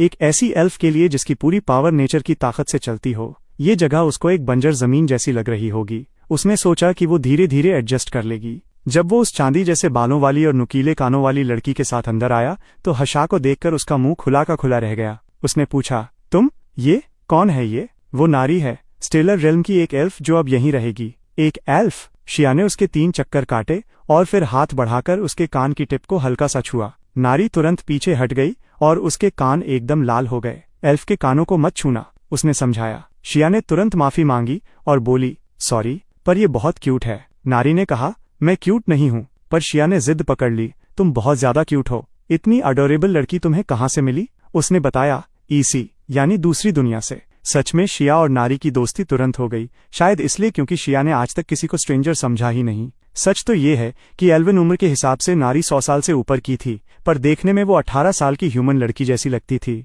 एक हफ्ते के अंदर ही शिया उसको नारी बुलाने लगी, जैसे दोनों पुराने दोस्त हों। नारी ने अर्थ की लाइफ में ढलना शुरू कर दिया। उसने माइक्रोवेव चलाना सीख लिया। उसने पहली बार इंस्टेंट नूडल्स ट्राई किए और लगातार 3 दिन तक वही खाए। टेलीविजन के बारे में उसका कहना था कि अर्थ के लोग कहानियों को एक डिब्बे में कैद कर देते हैं। उसने अपनी नेचर की पावर्स से बालकनी के सूखे हुए गमलों को फूलों से भर दिया। इन छोटी छोटी आम बातों ने उस ठंडे और लग्जेरियस अपार्टमेंट को एक घर जैसी वार्मथ दे दी। एक शाम जब वो लिविंग रूम में काम कर रहा था, नारी बालकनी से अंदर आई। उसने पूछा, तुम अभी तक सोए नहीं? अभी भी काम हैंडल कर रहे हो? उसने जवाब दिया कि हमेशा कुछ न कुछ हैंडल करने को होता ही है। वो उसके सामने बैठ गई और अपनी एमराल्ड जैसी आंखों से उसको घूरने लगी। स्टेलर रेल्म में तुम एक वॉरियर हो, पर यहाँ तुम एक बिजनेसमैन बन जाते हो। कब तक ये सब चलता रहेगा? उसने कहा। जब तक ये खत्म नहीं हो जाता। नारी ने पूछा, और ये कब खत्म होगा? उसने जवाब दिया, जब मैं गॉड्स को हरा दूंगा। वो थोड़ी देर शांत रही, फिर बोली, तुमने कहा था तुम एल्व्स के लिए नया घर ढूंढोगे।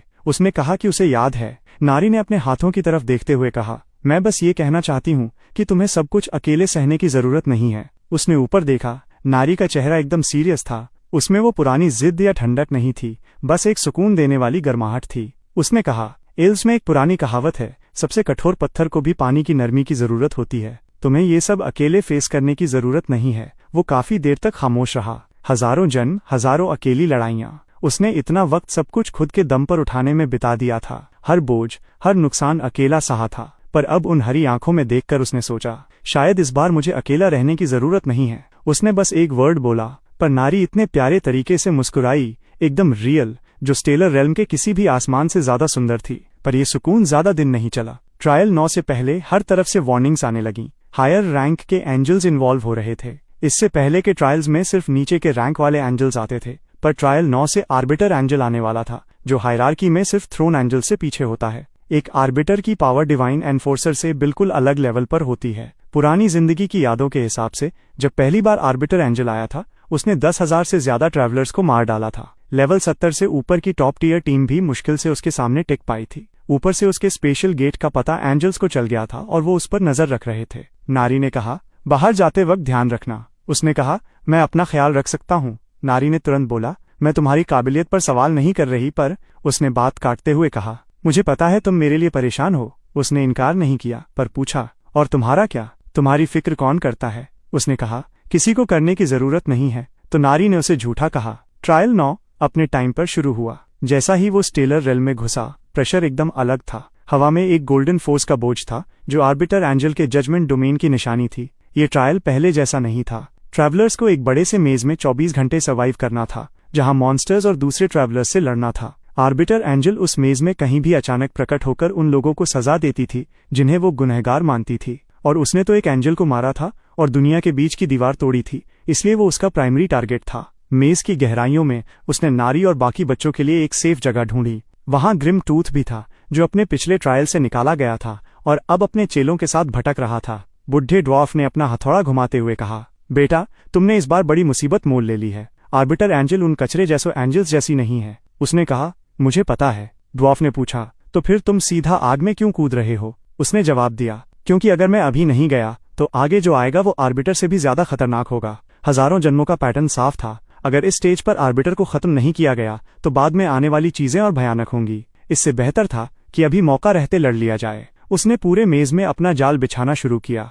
अपनी ट्रैकिंग और डिटेक्शन स्किल्स से उसने आर्बिटर एंजल का रास्ता मैप किया और उसके रास्ते में एक ट्रैप लगाया। कोई फिजिकल ट्रैप नहीं, बल्कि एक इन्फॉर्मेशन ट्रैप। उसने कुछ खास जगहों पर अपने होने के निशान छोड़े ताकि वो आर्बिटर एंजल को अपने पास खींच सके। वो उसको एक खास जगह की तरफ ले गया, मेज का सबसे गहरा कमरा, जिसे एक पुराने बैरियर ने सील किया हुआ था। पुराने जमाने में स्टेलर रेल्म के लोग वहां मॉन्स्टर्स को कैद करते थे। वो सील अब कमजोर हो चुकी थी, पर उसकी बची कुची पावर अब भी किसी एंजल की डिवाइन एनर्जी में रुकावट डाल सकती थी। जब सब कुछ सेट हो गया तो वो अकेला अंदर गया। आर्बिटर एंजल एकदम सही टाइम पर वहां पहुंच गई। वो किसी भी डिवाइन एनफोर्सर से ज्यादा खतरनाक दिख रही थी। सर से पांव तक सुनहरे आर्मर में ढकी हुई, पीठ पर फैले हुए बड़े बड़े 6 विंग्स और हाथ में डिवाइन लाइट से चमकती तलवार। गुनाहगार। उसकी आवाज एकदम ठंडी और कड़क थी। तुमने ये जुर्म किए हैं, एक गाइड एंजल को मारना, डिवाइन एनफोर्सर को हराना और इलीगल तरीके से दुनिया की दीवार तोड़ना। डिवाइन लॉ के मुताबिक तुम्हारी सजा है हमेशा के लिए मिटा दिया जाना। उसने अपनी सोल ईटर साइथ पर पकड़ मजबूत की और बोला, ट्राई कर लो। लड़ाई एक पल में शुरू हो गई। आर्बिटर एंजल डिवाइन एनफोर्सर्स से कहीं ज्यादा फास्ट थी। पलकें झपकते ही उसकी स्वॉर्ड ऑफ जजमेंट नीचे आई। उसने अपनी पूरी एजिलिटी लगा दी, फिर भी वो मुश्किल से बच पाया। तलवार उसको हल्का सा छूकर निकल गई और खून की लकीर बन गई। अगर सीधी लड़ाई होती तो गॉड स्लेयर और डिफायर ऑफ डिवाइन जजमेंट जैसे बड़े टाइटल्स होने के बाद भी वो उसका मुकाबला नहीं कर सकता था। पर वो ऐसी लड़ाई कभी लड़ता ही नहीं था जो वो पहले ही न जीत चुका हो। Night of death. उसने अपना इटर्नल नाइट डोमेन फैला दिया। हर जगह अंधेरा छा गया, यहाँ तक कि उस तलवार की रोशनी भी उसमें खो गई। आर्बिटर एंजल थोड़ा हंसी और अपना जजमेंट डोमेन चालू किया। सुनहरी ताकत उस अंधेरे को पीछे धकेलने लगी। दोनों डोमेन्स आपस में पूरी शिद्दत से टकराए। तभी उस कमरे की पुरानी पावर्स एक्टिव हो गईं। वो पुराना सील आर्बिटर एंजल की डिवाइन एनर्जी को एसिड की तरह गलाने लगा। ये क्या है? आर्बिटर एंजल की आवाज थोड़ी धीमी पड़ गई। उसने बताया कि ये जगह मॉन्स्टर्स को कैद करने के लिए थी। भले ही सील कमजोर है, पर ये डिवाइन बीइंग्स पर अब भी काम करती है। क्या तुम्हें लगा था मैंने ये जगह ऐसे ही चुनी है? आर्बिटर की पावर कम से कम 30% कम हो गई थी, पर फिर भी वो खतरनाक थी। उसकी तलवार का हर वार दुनिया तबाह करने जैसा था। वो अपनी जान हथेली पर रखकर बच रहा था और उसके शरीर पर जख्मों का ढेर लगता जा रहा था। एक बार वो बच नहीं पाया और तलवार उसके बाएं कंधे के पार निकल गई। दर्द के मारे एक पल के लिए उसकी आंखों के सामने अंधेरा छा गया, पर वो पीछे नहीं हटा। Death mark, damage amplification, soul reap overload. उसने अपनी पूरी सॉइल एनर्जी साइथ में डाल दी, अपने फ्यूचर पोटेंशियल को फ्यूल की तरह जलाया और एक ही बार में नॉर्मल से कई गुना ज्यादा डैमेज वाला अटैक किया। साइथ नीचे गिरी और आर्बिटर एंजल के विंग्स का एक जोड़ा कट गया। वो दर्द के मारे चीख उठी। उसकी तलवार इधर उधर घूमने लगी और पूरे कमरे में सुनहरी लाइट भर गई, पर उस पुराने सील और इटर्नल नाइट डोमेन के दबाव में उसके अटैक्स हर सेकंड कमजोर होते गए। आखिर में सोल ईटर साइथ उसके सीने के पार निकल गई। कॉन्ग्रेचुलेशंस, उसने आर्बिटर एंजल को हरा दिया था। उसका लेवल 5 पॉइंट्स बढ़ गया और उसको ढेर सारा सोना और रेयर मटेरियल्स मिले। साथ ही नया टाइटल मिला, एनिमी ऑफ द गॉड्स, जिससे उसके सारे एट्रीब्यूट्स हमेशा के लिए 20% बढ़ गए। उसने एक आर्बिटर एंजल कोर भी हासिल किया। वो अपने घुटनों के बल गिर पड़ा। उसके जिस्म का एक एक इंच टूट चुका था, पर वो जीत गया था। नारी सबसे पहले उसके पास पहुंची। जब उसने उसको खून से लथपथ देखा तो उसकी एमराल्ड आंखें भर आईं। उसने कहा, रो मत, मैं ठीक हूं। नारी ने कहा, मैं नहीं रो रही, पर वो अपनी नेचर की पावर से उसके जख्म भरते हुए ये बोलती रही, जबकि उसकी उंगलियां कांप रही थीं। एल्व्स बाहर वालों के सामने नहीं रोते। उसने कहा, ठीक है, तुम नहीं रो रही हो तो मुझे ऐसे देखना बंद करो। नारी ने फिर वही कहा। हाथ अब भी कांप रहे थे। एल्व्स बाहर वालों के सामने नहीं रोते। उसने एक नजर देखा। एक आंसू उसके गाल से फिसलकर उसके जख्म पर गिरा। कहते हैं एल्व्स के आंसू रूह के जख्म भर देते हैं। शायद ये उसकी इमेजिनेशन थी या सच, पर दर्द सच में कम लगने लगा। ट्रायल 10 ये हजारों जन्मों का सबसे इंपॉर्टेंट ट्रायल था। पुरानी यादों के हिसाब से इस ट्रायल के बाद हायर एंजल्स अर्थ पर एक ग्रेट पर्ज शुरू करते हैं। थ्रोन एंजल्स सीधा अर्थ पर आते हैं ताकि हर उस ट्रैवलर को खत्म कर सकें जिसके पास ताकत आई है। अगर वो इस ट्रायल तक पूरी तरह तैयार नहीं होता तो अर्थ पूरी तरह मिटा दी जाती। सब कुछ तैयार था। मार्क्सचिन का स्टेलिन ग्रुप देश का सबसे बड़ा ट्रैवलर ऑर्गेनाइजेशन बन चुका था। उसने चुपके से एक एलिट कॉम्बैट यूनिट बना ली थी। जैन, सू और यूना इंटेलिजेंस नेटवर्क चला रहे थे। मिया यी की गार्डियन टैलेंट स्टेज 3 तक पहुंच गई थी, जो पूरी टीम को बफ्स और शील्ड्स दे सकती थी। ग्रिम ने उसके लिए एक नया गियर सेट बनाया था। स्टेलर रेल्म के रेयर मेटल्स और आर्बिटर एंजल कोर से बना डार्क गोल्ड आर्मर। रे बारू ने सिल्वर वोल्फ क्लैन और बाकी नेटिव्स के साथ मिलकर एक अलाइड फोर्स बना ली थी। सब तैयार था, पर एंजल्स उसकी उम्मीद से ज्यादा फास्ट निकले। जैसे ही ट्रायल 10 शुरू हुआ, आसमान में दरारें पड़ गईं। एक नहीं, दर्जनों। 7 थ्रोन एंजल्स नीचे आ रहे थे। 7। पुरानी यादों में सिर्फ 3 आए थे। इस बार ये नंबर डबल से भी ज्यादा था। क्या उसने सब कुछ बहुत ज्यादा बदल दिया था? बटरफ्लाई इफेक्ट, एक बिल्कुल ही अलग फ्यूचर। पहली बार उसकी फोरसाइट फेल हो गई। हजारों जन्मों से इकट्ठा की गई हर इन्फॉर्मेशन इस पल बेकार हो गई। पर वहां अब हिचकिचाने का बिल्कुल वक्त नहीं था। लड़ाई तुरंत भड़क उठी।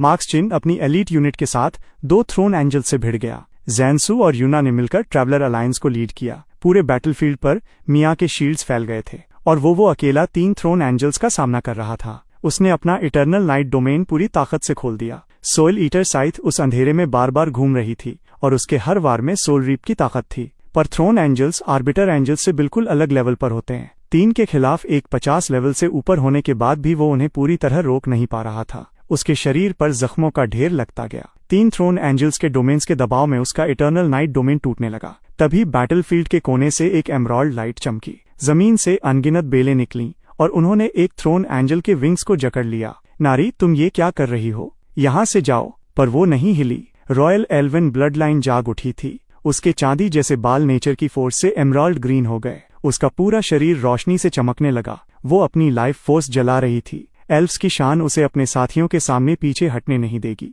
उसने उस थ्रोन एंजल को पूरे 5 सेकंड्स तक पकड़े रखा। 5 सेकंड्स काफी थे बाकी 2 को मारने के लिए, पर इसकी कीमत बहुत बड़ी थी। तीसरा थ्रोन एंजल उन बेलों से छूट गया और उसने डिवाइन लाइट की एक किरण सीधा नारी के शरीर के पार कर दी। वक्त जैसे रुक गया। उसने नारी को धीरे से गिरते हुए देखा। उसके बाल वापस सिल्वर हो गए और उन एमराल्ड आंखों ने उसको ढूंढा। उसके होंठ हल्का सा हिले। वो भागा और उसने नारी को गोद में उठा लिया। नारी, वो मुस्कुराई, कमजोर पर बहुत ही प्यारी मुस्कान। वादा करो काई, तुम जियोगे। मुझे हमेशा से यकीन था कि तुम ही वो हो जिसके बारे में प्रोफेसी कहती है। उसने धीरे से आंखें बंद कर लीं। वो एमराल्ड रोशनी एक एक करके बुझने लगी, जैसे स्टेलर रेल्म का आखिरी सेक्रेटरी मर रहा हो। उस पल में हजारों जन्मों की यादें अंधेरे में खो गईं।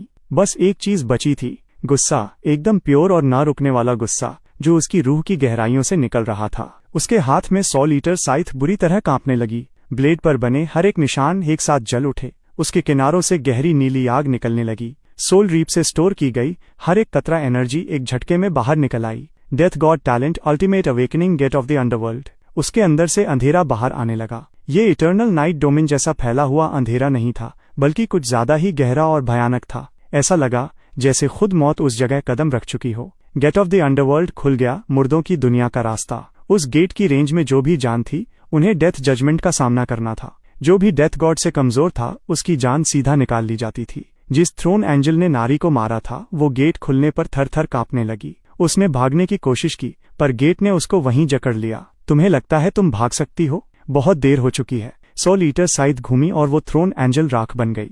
पर गेट ऑफ द अंडरवर्ल्ड की एक और पावर थी, सोल सील। इस गेट की पावर से डेथ गॉड किसी मरी हुई रूह को कैद कर सकता था, उसे किसी वेसल में सील कर सकता था ताकि वो मिटा न जाए। उसने साइथ को जमीन में गाड़ दिया और अपने दोनों हाथ जोड़े। वो नीली आग हजारों धागों की तरह नारी के शरीर से लिपट गई। उसका सॉइल, जो एक एमराल्ड लाइट का पॉइंट था, धीरे से उसके शरीर से ऊपर उठा। उसने अपने दोनों हाथों से उसे बड़े प्यार से थामा और नारी की सोइल को आर्बिटर एंजल कोर में सील कर दिया। उस कोर पर एमराल्ड पैटर्न्स बन गए जो किसी धड़कन की तरह धीरे धीरे चमक रहे थे। मेरा इंतजार करना। उसने वो कोर अपने गले में पहन लिया जो सीधा उसके दिल के पास था। फिर वो बाकी बचे थ्रोन एंजल्स की तरफ मुड़ा। तुम सबको, यहाँ तक कि तुम्हारे भगवानों को भी इसकी कीमत चुकानी होगी। उस लड़ाई के बाद सारे 7 थ्रोन एंजल्स खत्म हो गए, पर नुकसान बहुत भयानक था। ट्रैवलर अलायंस ने अपने आधे से ज्यादा वॉरियर्स खो दिए। मार्क्स चिन बुरी तरह जख्मी था। जैनसू ने अपना एक हाथ खो दिया। मिया यी ने अपने शील्ड्स को लिमिट से ज्यादा पुश किया और वो बेहोश हो गई। 3 दिन और 3 रात तक होश नहीं आया।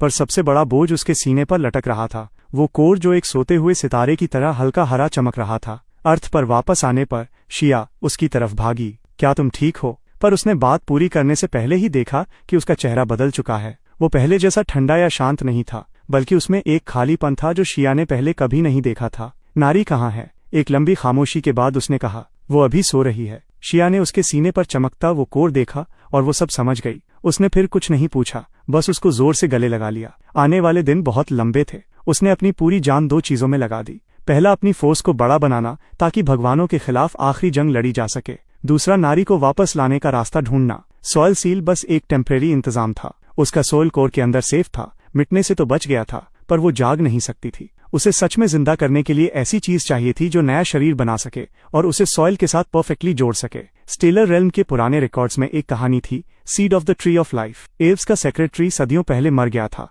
पर कहानियों के हिसाब से गिरने से पहले उसने एक बीज छोड़ा था। वो बीज जिसमें स्टेलर रेल्म की सबसे पुरानी लाइफ फोर्स है, जो थ्योरी में किसी भी चीज को नया रूप दे सकता है। पर वो कहाँ है, ये किसी को नहीं पता था। उसने एक लंबी तलाश शुरू कर दी। हर ट्रायल के बाद जरूरी काम और लेवल अप करने के अलावा वो स्टेलर रेल्म में हर जगह क्लूज ढूंढता रहा। ग्रिम टूथ ने उसकी मदद पुराने ड्वार्फन आर्काइव्स तक पहुंचने में की। रे बारू उसको 20 ट्राइब्स की फॉरबिडन लैंड्स में ले गया और वेस्पर ने उसको रास्ता दिखाया। उसने कुछ नए लीड्स का पीछा किया। इस बीच अर्थ पर चीजें बहुत तेजी से बदल रही थी। द चोजन लोग ग्रेट पर्ज के बाद और भी ज्यादा ताकतवर हो गए थे। उनका कहना था कि पर्ज से ये साबित हो गया है कि सारे ट्रैवलर्स को एंजल्स के खिलाफ एक होना चाहिए, पर उनका एक होने का मतलब असल में ट्रैवलर्स की तानाशाही था। मार्क्स चिन का स्टेलिन ग्रुप खुले आम चोजन के विरोध में खड़ा था। दुनिया भर की सरकारें भी अब ट्रैवलर्स के खतरे को समझ रही थीं और स्पेशल टास्क फोर्सेस बना रही थीं, पर इतनी बड़ी पावर के सामने नॉर्मल मिलिट्री फोर्स बिल्कुल बेकार थी। अब उसका ब्लैक साइथ वाला रूप सबके सामने आ चुका था। लेवल 60 डेथ गॉड, वो आदमी जिसने थ्रोन एंजल को हराया था। चाहे ट्रैवलर्स हों या आम लोग, हर कोई उसको इस जमाने का सबसे पावरफुल इंसान मान रहा था। चोजन बार बार उसको टेस्ट करने के लिए अपने बंदे भेजते रहे। उसका जवाब सिंपल था, जो दिखे उसे वहीं मार दो, एक एक करके सबको। इस पूरे वक्त में मिया उसके साथ रही। उसे पता था नारी के साथ क्या हुआ है। उसे पता था कि वो रोज अपने हाथ में वो कोर रखकर अंदर सोती हुई नारी से बातें करता है। एक शाम मिया ने उसको बड़ी सी विंडो के पास बैठे देखा। उसने पूछा, क्या तुम ठीक हो? उसने कहा, हाँ, पर मिया बोली, नहीं, तुम ठीक नहीं हो। वो उसके पास बैठ गई और बोली, पता है, जिस दिन मैं तुमसे पहली बार मिली थी मुझे तभी लग गया था कि तुम सबसे अलग हो। ऐसा लगता था जैसे तुम्हें सब कुछ पहले से पता है, तुम हर चीज को आते हुए देख लेते हो, पर तुम कभी खुश नहीं दिखते थे। फिर मैंने तुम्हें नारी के साथ देखा और तब लगा कि तुम सच में जिंदा हो। तुम हंसते थे, मजाक करते थे और उसकी गुफा ठीक करने जैसे फिजूल काम करते थे। वो वाला रूप ही तुम्हारा असली रूप था। उसकी आवाज बहुत धीमी थी, जैसे वो किसी सुकून को डिस्टर्ब नहीं करना चाहती हो। मुझे शुरू से पता था कि तुम्हारे दिल में वही है। मिया ने एक हल्की सी स्माइल दी। उसकी आंखें थोड़ी लाल थी। गलत मत समझना, ये कोई कन्फेशन नहीं है। मैं बस ये कहना चाहती हूँ कि तुम्हें रास्ता मिल जाएगा। तुम ही तो वो हो जिसने रुको नहीं, तुम तो फोरसाइट वाले आदमी हो। उसने गलती से सच बोलते बोलते खुद को रोक लिया। उसने दिखावा किया कि उसने कुछ सुना ही नहीं और कहा, थैंक यू मिया। उसने पूछा, किसके लिए? और फिर अपने दोनों हाथों से आंखें मलते हुए खड़ी हो गई। मैं तुम्हारे लिए कॉफी बनाती हूँ। वो किचन में चली गई। वहां से एक हल्की सी आवाज आई जो तुरंत केतली के शोर में दब गई। उस रात उसने कोर को पकड़कर बहुत देर तक बात की। नारी, क्या तुम मुझे सुन सकती हो? मेरा इंतजार करना, मैं सेक्रेट सीड ढूंढ निकालूंगा। कोर से हल्की हरी रोशनी चमकी, जैसे कोई जवाब मिला हो। ट्रायल 12, वो ट्रायल जहां उसे सेक्रेट सीड मिलना था। इसका पता वहां से चला जहां किसी ने सोचा भी नहीं था। The abyss. Abyss stellar realm की सबसे खतरनाक जगह है, जो असल में उस रेल्म की अपनी एक गहरी खाई है। कहते हैं ये सृष्टि के वक्त भगवानों द्वारा छोड़ा गया एक निशान है। दुनिया के सबसे पुराने और ताकतवर जीव यहीं रहते हैं। यहाँ तक कि एंजल्स भी अंदर जाने से डरते हैं। पर ड्वार्फन आर्काइव्स के हिसाब से एल्व्स का सेक्रेट ट्री इसलिए मर क्योंकि उसकी जड़ें नीचे अबिस तक पहुंच गई थी, और उस ट्री का आखिरी बीज वहां सबसे नीचे दफन था। वो अकेला अबिस में घुसा। वहां बिल्कुल रोशनी नहीं थी, पर एक डेथ गॉड के लिए जो इटर्नल नाइट डोमेन का मालिक हो, अंधेरा उसका अपना घर था। वहां के क्रीचर्स नॉर्मल ट्रायल मॉन्स्टर्स से कहीं ज्यादा भयानक थे। बड़े बड़े शैडो वर्म्स, अबिस गोलेम्स और वाइड प्रेडेटर्स। उनमें से कोई भी एक एवरेज ट्रैवलर स्क्वाड को खत्म कर सकता था, पर वो अब लेवल 70 पार कर चुका था। 100 लीटर साइथ रास्ते की हर चीज को काटती गई। सॉल रीप लगातार एनर्जी खींच रही थी। वो जितना ज्यादा लड़ रहा था, उतना ही ज्यादा ताकतवर होता जा रहा था। अब इसके सबसे गहरे पॉइंट पर उसे वो मिल गया, एक मुट्ठी के बराबर का बीज जो हल्की एमराल्ड लाइट से चमक रहा था और एक साफ क्रिस्टल की लेयर में बंद था। The secret seed. उसने उसे बड़े ध्यान से अपने सीने के पास रख लिया। वापस ऊपर आने पर वो एल्वन बच्चे जिनका नारी ख्याल रखती थी, अब काफी बड़े हो गए थे। छोटी ये अब खुद अपनी नेचर की पावर यूज कर सकती थी। उसने पूछा, अंकल, क्या आपको वो मिल गया? उसने जवाब दिया, मिल गया। नारी अब जाग जाएगी। जल्द ही रिवाइवल रिचुअल उस बॉर्डर पर शुरू हुई जहां स्टेलर रेल्म और अर्थ मिलते हैं, वही जगह जहां उसने पहली बार स्पेशल गेट तोड़ा था। दोनों दुनिया की एनर्जी यहां इकट्ठी होती है। मार्क्स चिन, यूना, मिया और हर एक साथी वहां मौजूद था। ग्रिम टूथ, रे बारू और वेस्पर जैसे स्टेलर रेल्म के दोस्त भी वहां थे। एल्विन बच्चों ने एक घेरा बनाया और अपनी नेचर फोर्स रिचुअल में डालने लगे। उसने सेक्रेट सीड को जमीन में दबाया, फिर उसके ऊपर आर्बिटर एंजल कोर रखा जिसमें नारी की रूह कैद थी। आखिर में उसने गेट ऑफ द अंडरवर्ल्ड खोला, पर इस बार वो किसी की जान लेने नहीं बल्कि जान वापस देने आया था। गेट उल्टा काम करने लगा। वो गहरी नीली आग निकलने के बजाय कुछ नर्म और गर्म बन गई, जो कोर और सीड के चारों तरफ लिपट गई। सेक्रेट सीड में हलचल हुई। एक छोटा सा एमराल्ड पौधा जमीन से बाहर निकला और देखते ही देखते बढ़ने लगा। उसके पत्तों से ऐसी गर्माहट निकल रही थी जैसे वो किसी को थामने की कोशिश कर रहे हों।